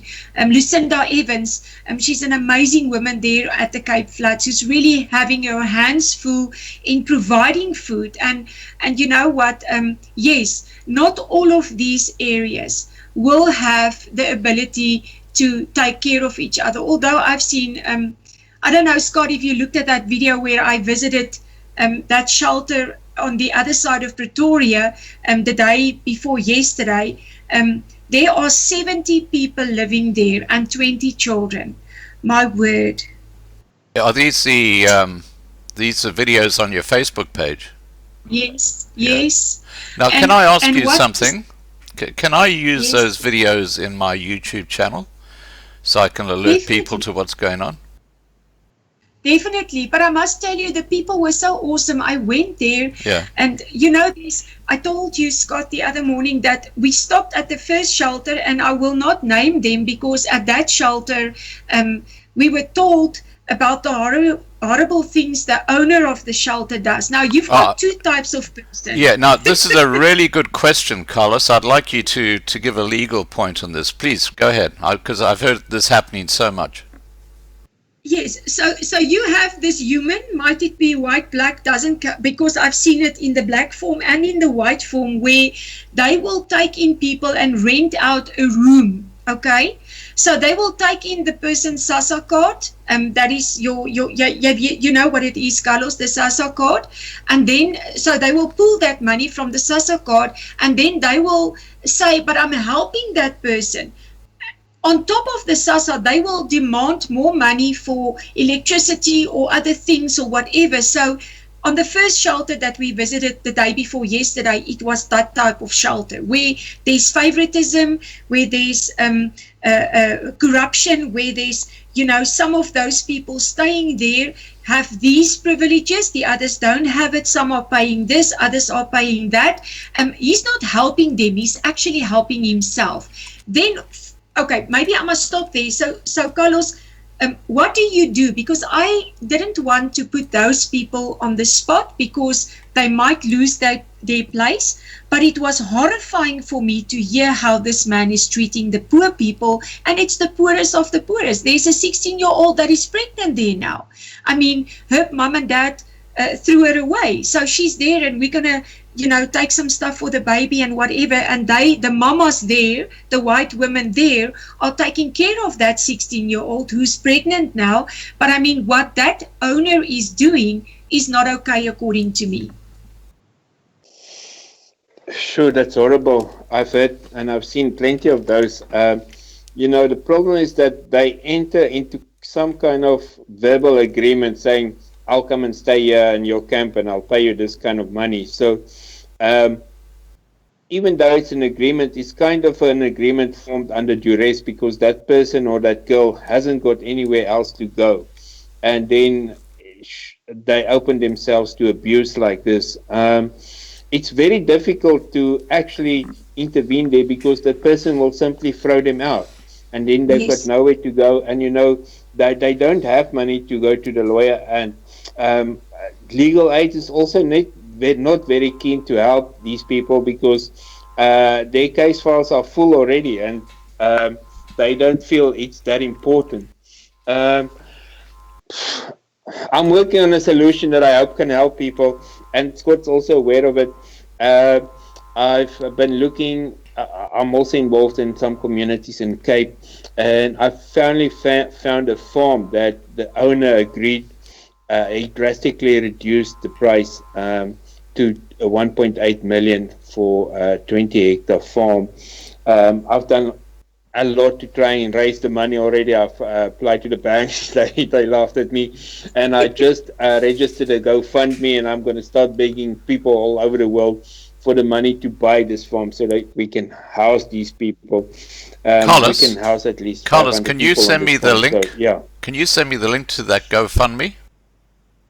I will as soon as it's registered, but Right. they said it'll take a day or two to activate or something like that. Okay. As soon as it's activated, I'll send it to you, and hopefully we can help some more people in that way. Because, you know, on the farm, I want to do little businesses, shoe factories and things like that to help them earn as well. That's like Oom Dirk is doing. I just want to motivate you. Sorry, Scott. I just wanted to Go ahead. motivate you. We bought our trauma center, that is an old church, if you go and look, for 127 Rand in my bank account. And within 21 days, we had 3 million Rand to pay in cash for the building. So let me motivate you now, my friend. You know what?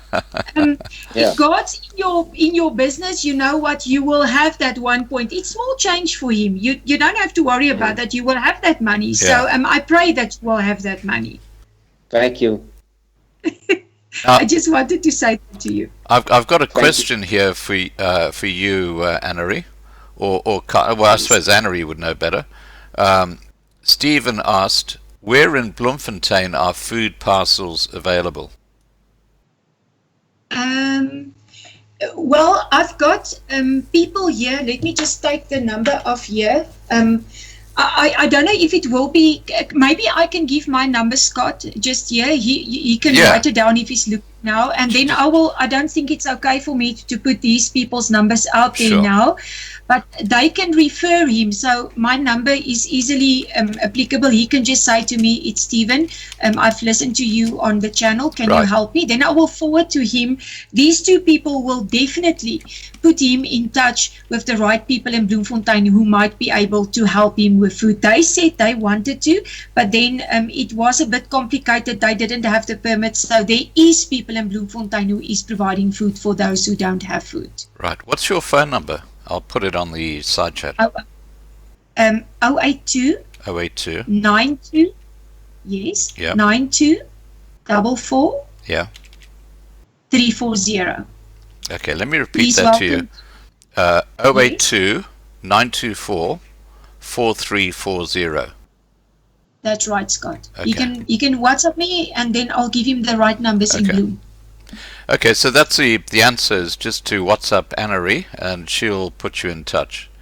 Now, got another question for you, Annari. The yellow ribbon concept with the black crims, they use bush language objects to mark homes to indicate what is going on at that home. Isn't it dangerous with the ribbons? Well, I think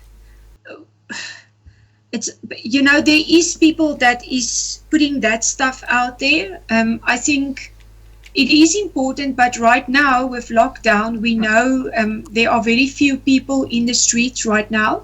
So it might be a problem, but I think if we as a community put it out there that it is for help and for nothing else, because there are symbols that I've learned in the communities that are used to indicate where to break in or where to do criminal actions.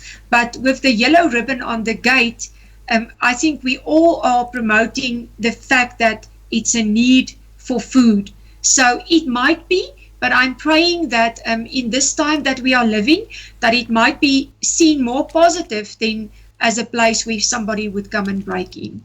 I hope it answers that person. I don't have all the answers, but I believe it's going to be more positive on the I need food way as to say, come and break in, there's something for you to steal. Right. Now, Charlotte has said, and I just want to quote what she says, and this was a bit earlier. She says, I was one of them who asked for help. I tied my yellow ribbon on my gate. Within 3 hours I got help. I applied at the government, and 2 weeks later, nothing. And she also says on Facebook, I had 120 comments and nobody wanted to help. Only Annari did. So there's a lovely little testimony for you. Well, Scott, for me, there's so many people out there. I will never, what, God knows my heart. I feel sometimes like a small drop in an ocean, and that's what I said when I was invited to talk. I felt like, how could they know about me? I mean, the first moment on the radio station was, I said, I'm just a small drop in the ocean, and if all the small drops get together, can you think how huge this ocean can move when it comes to giving people food? So yeah, I'm privileged. Thank you, Charlotte. There's so many people that we did vouchers for, that was desperate, saying out to me in a WhatsApp, my baby doesn't have food. And yes, we acted. There wasn't questions. And this is where I just pray that the government will maybe, and I'm talking especially to Mr. Ramaphosa, because I love him. He's my president. I don't want to hear anything negative about him until I sat in front of him and he can say to me, well, Annari, sorry, I didn't think it was necessary. Then you know what, all of you guys were right. But right now, I am thinking, or I think he's really trying to do the best. Last night, he didn't look well for me. I don't know what's the reason. Maybe he knows everybody's going to put their hands in that cookie jars, but that's part of the Zuma clan still in the cabinet, wherever. I don't know what's the story. But what I can tell you that we are having amazing people in South Africa, white, black, colored, Indian. And I believe it's us who are not focusing on, what I was thinking, I wanted to say something, Scott. While the politicians and all these other big groups are fighting and trying to control and whatever, it is the doers on ground level who will take this nation forward, because we have learned to work with each other. We have learned to take hands. We have learned to feed each other. We have learned dry the tears. We have learned to, to stand together. We toy together. The worst thing I didn't learn in my school years or in my younger years was to toy, because I always say to people, they can toy and we can't. And when they start doing that dances, it's like they move. And I love people who can work together. So my prayer is that the president would reach out to all the NPOs on ground level, so that he can be equipped with the right advice, the right facts, because I think the people surrounding him is feeding him a bunch of crap, and that's why things are not being done in a proper way. And yes, he can change that, but I think I still feel he inherited so much from Mr. Zuma that it's not easy for him to turn the ship around, and I think he's trying his best. Right. I don't know how you guys feel, but that's how I as a woman feel. I'm glad Zuma's not there. That's the best thing I can say. I agree with you with Zuma, but I do think that Ramaphosa talks a lot but does nothing. That's my personal view. Now, Richard asks, Scott, ask Carlo whether he is in contact with USAF regarding his farm project. Yes, I am in contact with them. I am the legal advisor. Right, well, there you go, guys. There's a close connection there. Can I just say, Scott, I wanted to tell you about the other shelter or place where we were. Mm-hmm. The absolute opposite of what we've experienced in the town where that guy was. The one who said he's helping people, but he's helping himself. So please go and look at those videos, because I was given permission to actually walk with my live Facebook video through that place. And there were so many tears. And I was saddened by the fact that 70 people stays there who was thrown away by their families. Wow. And how the police and how the social workers are actually using this place but not contributing in any way. Go and look at that video. It's unfortunately all Afrikaans, because everybody that I interviewed it was such an amazing moment for me. That night, Henk, who's the manager of the camp, showed the video to the people there on a tablet. And you know what? He read the comments of the people on the video. Each and every comment he read to the people in that shelter, or whatever you call it. And for the first time in years, they felt that their lives meant something. I mean, I met a woman in there, Fuikies. I'm just going to say she's Tannie Fuikies. And I hugged her. I know it's wrong, Corona, social distancing, but it's very hard for me who's a hugger to do all those things, right? I'm sorry.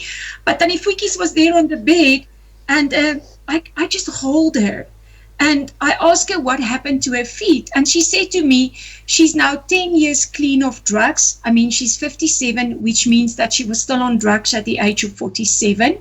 And then she disclosed to me that when she was much younger, the drug dealers wanted to kill her. I didn't have time to really go and get the whole story. I'm just thinking I can write a whole book there. And then she escaped them by jumping from the 4th floor of a building in Sunnyside. Wow. And she lives, but she broke. I'll put the pictures up. I still didn't put the pictures up. I didn't have time today. Oh. But both her foot were broken, and she was terribly injured.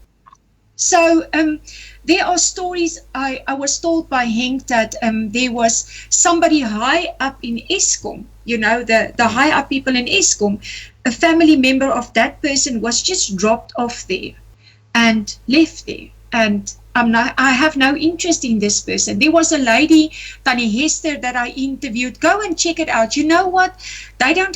You must go and check their kitchen, because they don't have a proper kitchen. It's like, I do not have words. So, but there, I felt a peace that I've felt in a long time on that specific place. And I painted the tire yellow, and there were yellow little pieces of bag all the way going into the plot. It was amazing. Wow. And you know what? The love that those people have for each other is, for me, what we have to have in South Africa to move forward. So please go and check it out, and you have my permission. Just to say, there's a well-known artist who got involved there. I believe by now the electricity account was paid. We are taking food. I'm taking a wheelchair for Tannie Fuikis because she cannot walk properly. She's got 2 of those horrible little crutches where you put your arms on. So in another case, there were 10 wheelchairs offered to us. So I'm taking a wheelchair to Tannie Fuikis. And you know what? So there are places where the human there has got a heart. And then you've got places where the human has got the heart to help himself and not help the people. And that's the difference. So I'm really scared of always... Can I just say something there? Yeah. To those people, especially, sorry to interrupt, to those people that has plenty and feel they need to hold on to it. If you just experience once in your lifetime what it feels like to give instead of just take. Yes, exactly. It'll change your life. So please consider, if you have, consider the people that hasn't, because it'll change your life, that feeling of giving and feeling of helping people. There's nothing that compares to that. Well, the Bible says that when you give, you receive back 100-fold, doesn't it? I have to tell you, there were 3 little girls in Walkerville who heard about the yellow ribbon thing, and they told their daddy to take them to the bank, or they had the money there, and they used all their money that they saved to buy food parcels, and they went to drop it off at the houses where the yellow ribbons was. And that was 3 young children in a household who just said, you know what, I want to give food to people who's in need. So you know what, Scott, I just believe in my heart that you know what the enemy intends for evil, God will use for his glory. And with COVID-19, so much has happened. It changed me. I will never be the same. You know, walking where I walked the day before yesterday, tomorrow I'm going to go to a place of safety, and that is where I feel, and I am going to do some things. I had the privilege today, somebody asked my email address because the government is searching for NPOs who has help. So for me, maybe my wish or my dream to sit in front of the president will be happening somewhere in the future.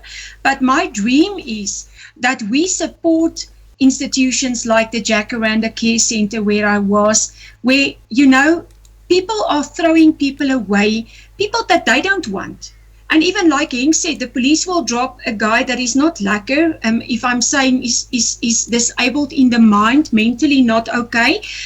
I know how it works. The police will come, or a social worker will come and dump that person there, but they don't give financial support. They don't give any means for that shelter or care center, and those people are just keeping on. So for me, if I could suggest that, that's why that children commissioner is so important, so that people in government knows. I mean, I've got a woman in Bopilong. It's a black rural area here close to Vanderbijl.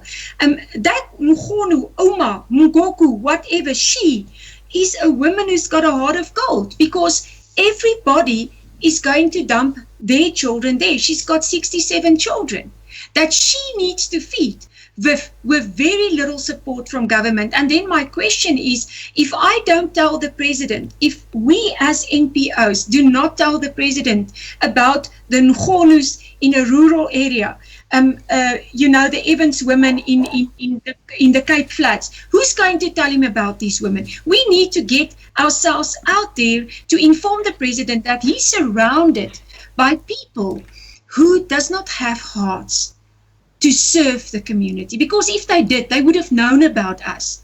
And then we should tell the president, Mr. President, give us the responsibility to help you to feed your children, because every child in this country is the president's child. White, Indian, black, it's his child. He's responsible if he doesn't take care. Yes, I said we cannot blame him for abuse and murder, but I mean, I also feel that if he gives us an opportunity to speak to him, he might hear the truth that's happening on the floor. Right. Now, I've got a question here for you. Annie asks, at Annari, I know a lot of people with kids in Port Elizabeth that really need help. Do you also give food parcels in Port Elizabeth? Oh my word, Scott. It is so hard currently because we are at the Go Purple Foundation. I applied for essential services for 5 people. We are not a company that has got resources and cars. Yes, if I get cars and resources, we can plan and we can do it. But that person must maybe also contact me, Scott, and then, but on my personal number. And I know a lot of people will know. I think she must just contact me. And then I don't see that I have somebody in Port Elizabeth at this stage that I can talk to, but it's very easy for me to find out who can be helping that people in PE. So if she wants to give me a WhatsApp, she's welcome to do so. Okay, fantastic. Now, Richard's asked Scott, ask Carlo whether he is in contact with you. Oh, we've done that one, with the farm project. Okay, we've done I'm actually meeting with Brian tomorrow morning at 11. Oh, okay, cool. So that's for Richard's information. There you go. Now, here's a question for you, Annari. Well, it's not really a question. He says, the community I support is in Krugersdorp West. It's called Villa Gloria. Do you know it? Is there a name there that said, I know Melody van Brakel there. I've seen Daryl is doing an amazing thing there in Krugersdorp. I know a few people, but the biggest one I know is Melody at the Cradle of Hope. She's doing an immense good job there with women. So that specific one I don't know. Might it be Daryl, but I don't think so. So no, I don't know that specific one, Scott. Fee's just put the question in again. She says, Safety First said, the community I support is in Krugersdorp West called Villa Gloria Commune. There are about 300 men, women and children.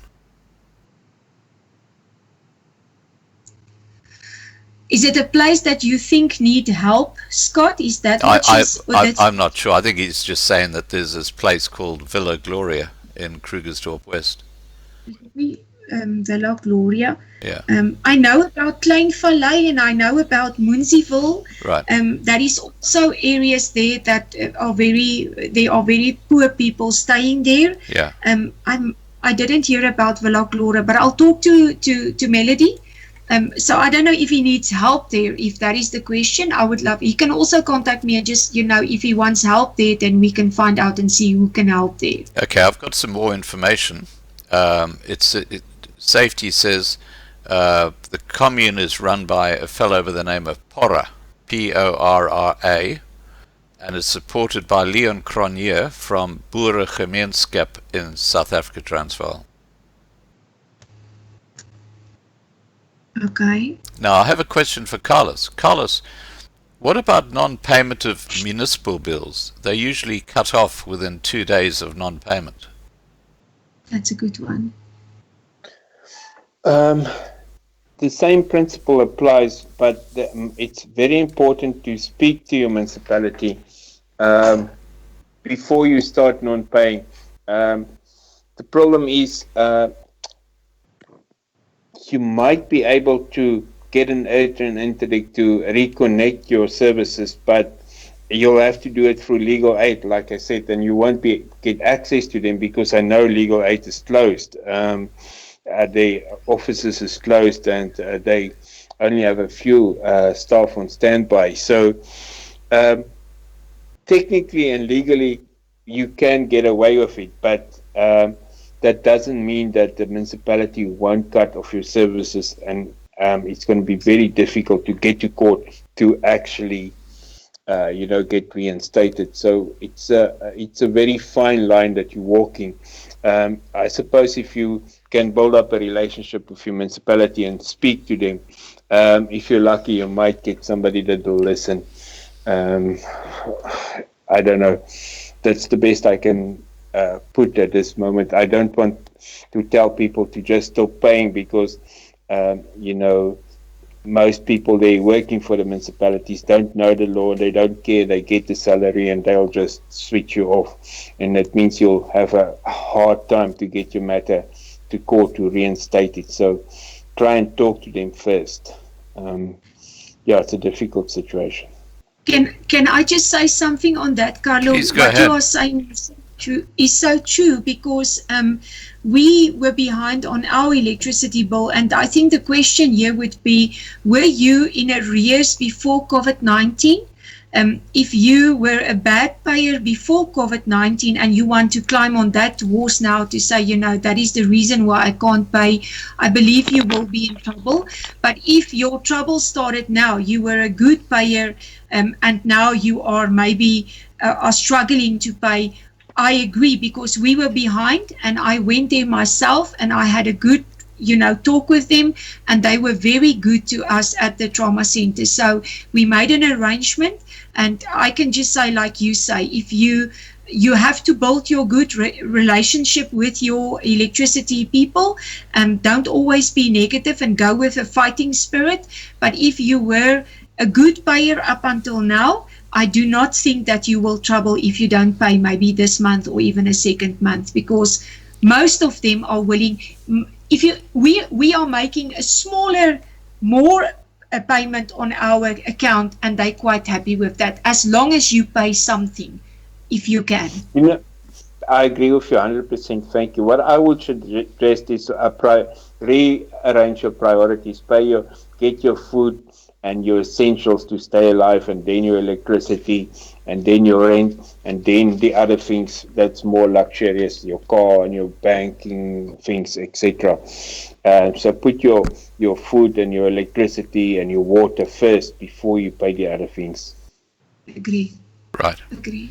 Now, Francesca has asked, can I have your PayPal account, or can I talk to you on WhatsApp? Okay, so Jaco, could you just put Annari's phone number in the side chat for me again, please? Or if one of the moderators can. Okay, now, CJHS says, Scott, I paid my water and lights at Spa. I have my receipt, municipality credited my account, then debited it, saying my receipt is not proof enough. What can I do? Carlo? I suppose he'll have to approach his municipality and speak to them, because it is proof enough. It doesn't make sense. I don't know. Maybe he spoke to the wrong person at the wrong time. Maybe he should go over his head and speak to the supervisor or the manager. It doesn't make sense. Right. Okay. Now, Tace has asked, please ask Annari if she knows of Sinette. She is still involved in Klein Vaal. No, she's not involved. I know he's talking about Sunette Bridges. She's no longer in South Africa. The last time I saw I saw her the last time next to President Donald Trump. So I assume she's somewhere there, but she's no longer involved at Munsieville where she was. So no, or Tiger Valley, one of those, but she's no longer in South Africa, Scott. Yeah, and Marlene has said Erica knows Sinette not involved with Klein Vaal anymore. She now lives abroad. Yes. Now Rory has said, hi Scott, can you ask Annari if she knows of a place by the name of Sharma in Cullinan? If I know a place, Sharma. Yeah, Sharma, Sharma. Is it a place? Is it again a place where people stay? I guess it is, but I'll wait for Rory to answer that question. Okay, now Michelle says, I tried sending you a message about 18 minutes ago.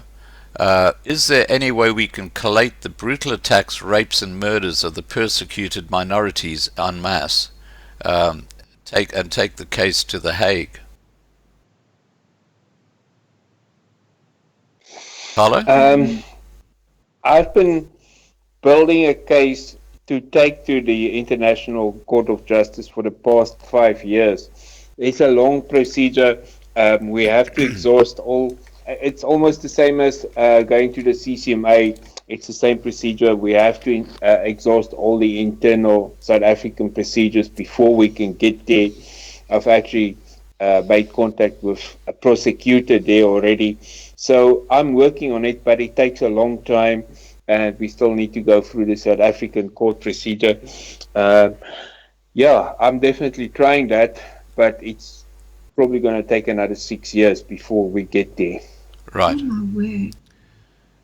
Now, CJHS has added on to what he said earlier. This is the one about the receipt. He says, Scott, I've gone back 11 times, went right to the top. All say that a receipt is not proof in the Randburg municipality.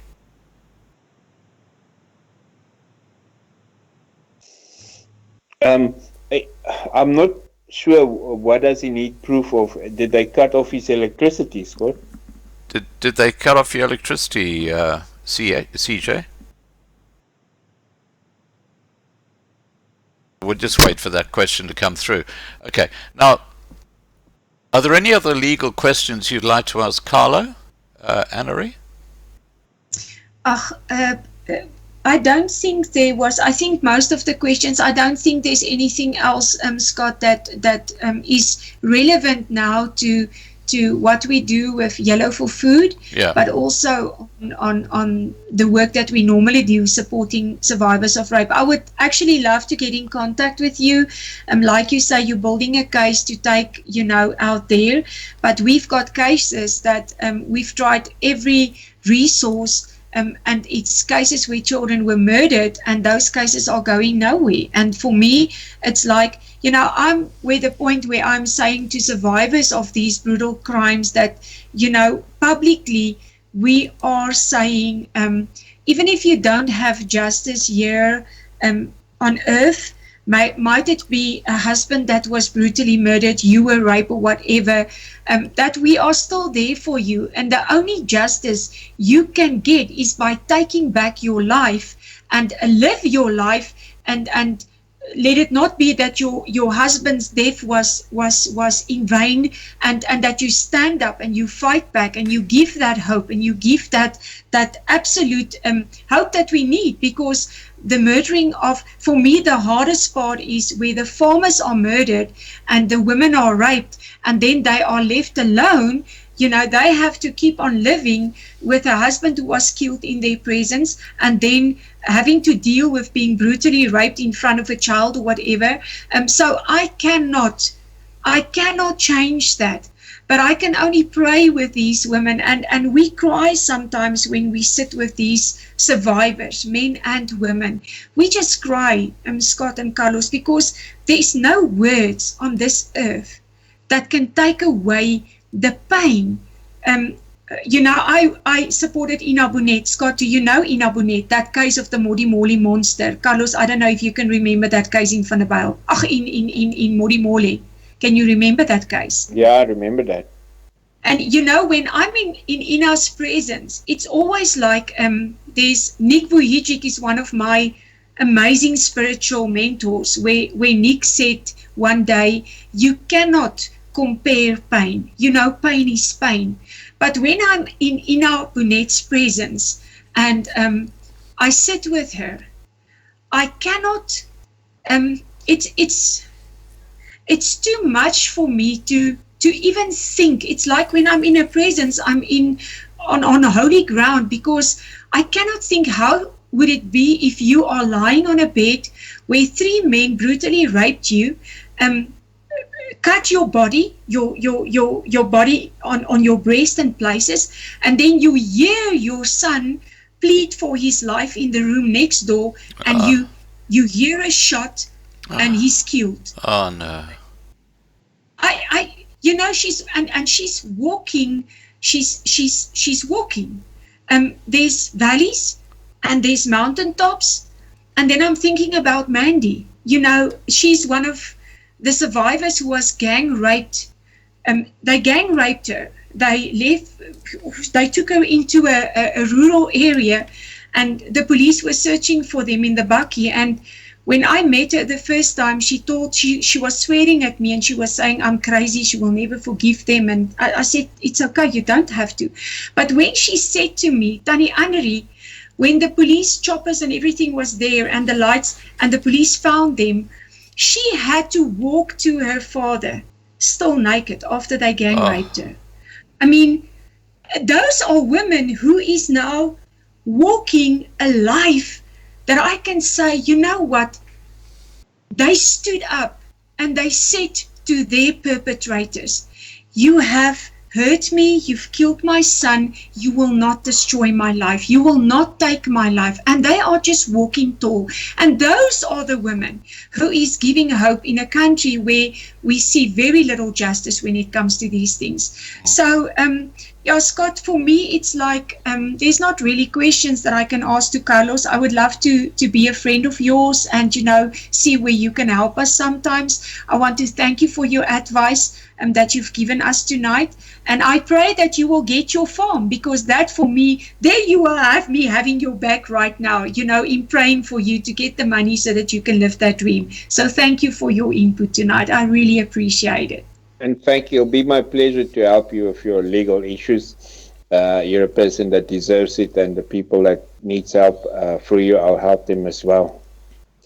And if I can put in my 5 cents worth of these people that's killing our people, Scott, I wish I can gather a group of men to hunt them down and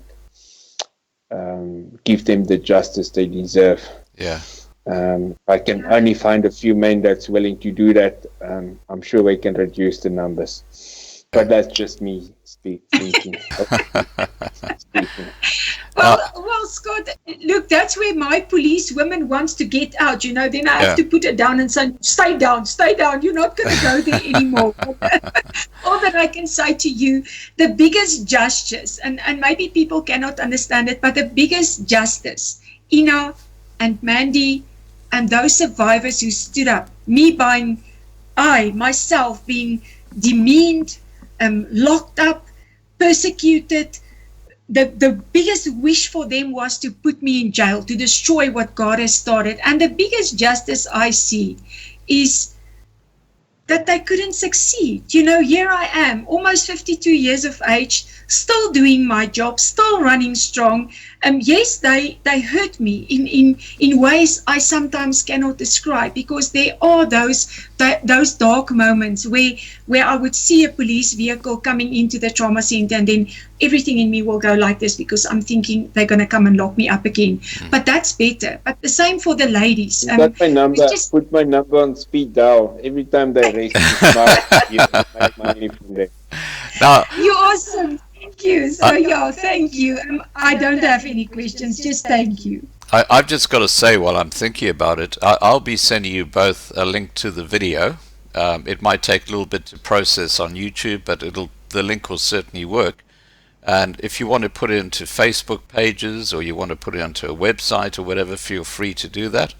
Because I think this has been a really inspirational video as to how people are working together. And talking about working together with the project with Carlo, we have a group here at Loving Life who are working with Carlo on that particular project, which involves the Maori community as well. And with you, Annari, what I'd like you to do is, or what I'm going to ask Patrick, or Erica's here, so I'm going to ask Erica if Patrick can give you a call. Patrick is one of the charities that Loving Life channel supports. We raised over 70,000 Rand for his charity last week, and from that he was able to deliver a large number of food parcels to the white community in areas where they're in trouble. So if we can get groups like yours and Patrick working together, I think, you know, something really good could come out of this. So I'm just going to say to Erica there in the side chat, if you could perhaps have a word with Patrick. Erica's phone number is in the side chat, and let's see if we can get these guys working together. Now, right, yeah, that's exactly right, Hendo. It's a Loving Life community channel. We have a huge community of really amazing people on this channel, and that's really our foundation is the community. Now, I'm going to close off this live stream in a moment, but first of all, I'm going to ask you, Carlo, is there anything you'd like to say to those who are watching the video now, or those who might watch the video later? just be strong. It's very difficult times, but if you believe, don't fear. God loves you, and we'll get through this. And I'm quite serious if I say if we can get men together. My experience from especially working with abused people, it's human nature that people will only do to you what you allow them to do to you. Right. So if people start feeling the pain, if they kill our people, I'm sure we can make a difference. Absolutely. Now, over to you, Annari. This has been your show tonight. Is there something you'd like to say in closing to everybody watching the channel? Yeah, Scott, I just want to say two wrongs doesn't make a right. And this is not on you, Carlos. Please, it's not on you, because my husband wants to do what you wants to do. And I always try to, I've learned that two wrongs doesn't make a right. And I just pray that, the politicians, the rich people, everybody who's up there, that COVID-19, if there's one wish that I had, is that COVID-19 has brought us all almost not on the same level with stuff, but on the same level of being locked in, not being able to live our lives in the same way. And I pray that all of us, independent who you are, what color you are, what you've been going through, whatever, that we will learn to live a little bit better. Not be greedy. Stop bad-mouthing each other. Stop thinking, because I'm white, I'm better than you, that is a black person, that we would look at each other with brand new eyes, that we would take hands. And I know for some people, they're thinking, Annari, you're living a dream, it will never happen. It might be.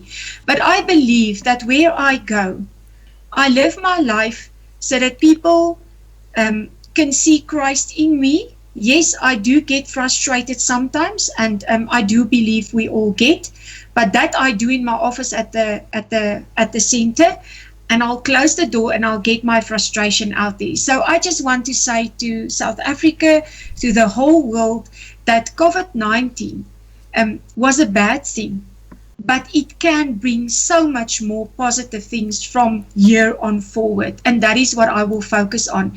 To the mamas out there who are struggling right now, I want to end up with a short testimony. When I was down and out, when I was a single mom, and I did explain it, the police withheld my promotion. I was trialed. I was found guilty for having sex without being married in the police service. Then one day, when I was down and out and I had nothing, I sat in my police car. There wasn't WhatsApp, thank God. There wasn't Facebook, thank God, because I only had one way. And it was to sit in my car, the police vehicle. I didn't have a car. And I was lying on my arms and I was saying to God, God, if you are there and if you exist, you need to help me, because I didn't have food for my baby, for my son who's now 27. I didn't have food. I didn't have money. I could call my mother and father, but I didn't, because they taught me to lay on my bed, because I've made that bed. And it's a good thing if you teach your children that thing. And I was lying there and somebody knocked on the screen of my police car. And I opened the window, and I want to end off by saying this. That person said to me, here is an envelope. God said I must give it to you. Wow. And when I opened it, many years ago, my son was a baby, there were 500 Rand in that little envelope. Wow. Those years, 500 Rand was a lot of money. So I want to end off by saying, yes, the yellow ribbon is a thing. Yes, you can WhatsApp. Yes, you can Facebook. But you know what? You can go onto your face in front of the living God and you can say, Lord, I have not lived a life that was good up until now. Forgive me my sins. Forgive me for the fact that I've abused my children. I've abused my wife. I've been unfaithful. I've been swearing. Please help me, because I need your help now, and God will show up for you. So stop trusting in men, in the government, in Facebook, in WhatsApp, in all those things. Trust in God and see how God will provide for you in ways that you can never imagine. And with that, I want to say goodbye. Thank you, Scott. It was awesome. Before you go, Can I support what you're saying there is that I live and my family live on miracles every day. yeah, There is a living God, and all you need to do is believe and ask, and you'll be amazed. Miracles happens every day. okay. Now I have a special request for you, Annari, from John Muslin, and he says, Yes. "Can we end with the Lord's Prayer?" So I'm going to ask you to say the Lord's Prayer to the group who are watching and who watch this video later. Heavenly Father, I just want to thank you from the bottom of my heart for this night. I want to thank you for all the goodness that will come from COVID-19. I want to thank you for being our provider. I want to thank you for not being in lockdown where every one of us is. Father, I just want to thank you for loving us even though we don't deserve it. Father, I pray over every family, everyone living in our world right now. Father, I pray for the sinners, that you will turn them upside down, Father, and that you will touch them, and that we will hear testimonies of children coming forward and saying, my daddy asked me for forgiveness for what he has done to me. My mother has asked for forgiveness. Father, I pray for the children of our world, that you will come, Lord, and that you will touch them. I know that there's that scripture in your word, Zechariah, I think it's 10 verse 6 or 6:10, that says, I will give them a fresh start, a new start, as if nothing ever happened. That is what I will do. Father, so I pray that for our children in the world, that you will touch them, that you will heal them, and Father, that you will bring together our families that has been separated by greed, by corruption, by lust. Father, I pray that you will forgive us and that you will heal our families all around the world. And I pray this in the wonderful name of Jesus. Amen. Amen. Amen. Thank you, Scott. Thank you, Annari. It's been a really inspirational live stream. I've just loved every second of it. I think we covered a lot of ground, and I just say thank you, Carlo. It's been fantastic having you come into the room and give some legal advice. Annari, we welcome you to the Loving Life community as part of our community. Just email me or Skype me if there's something that you need or you think we can help you with, okay? Thanks, sir. You know, we have a growing community here, and it's lovely that that's happening. Now I want to just issue a very special thank you to all the moderators, our chief moderator Jarko, and in particular to Marlena, who does amazing work in the background for me. She's a real sweetie pie. Love her to bits. Jeez. And to everybody who's been watching tonight, thank you so much for participating in the side stream, asking your questions. And for those who watch later, please guys, if you're able to help the poor in this country, please reach out to Annari or to Patrick. You've got lots of videos where their bank account details are there. They are doing God's work, and by participating and donating, you are doing God's work. All right, with that said, I'm going to shut down the live stream now. We'll certainly be in touch with you guys again. Take care, Annari. Thank you, Scott. Thank you, Carlo. And Thank you. Take care, Carlo. Bye. Thank you for your time, Carlo. Thank you, Scott. Okay. Thank Thank you. you. Bye for now. Bye. Bye. Bye.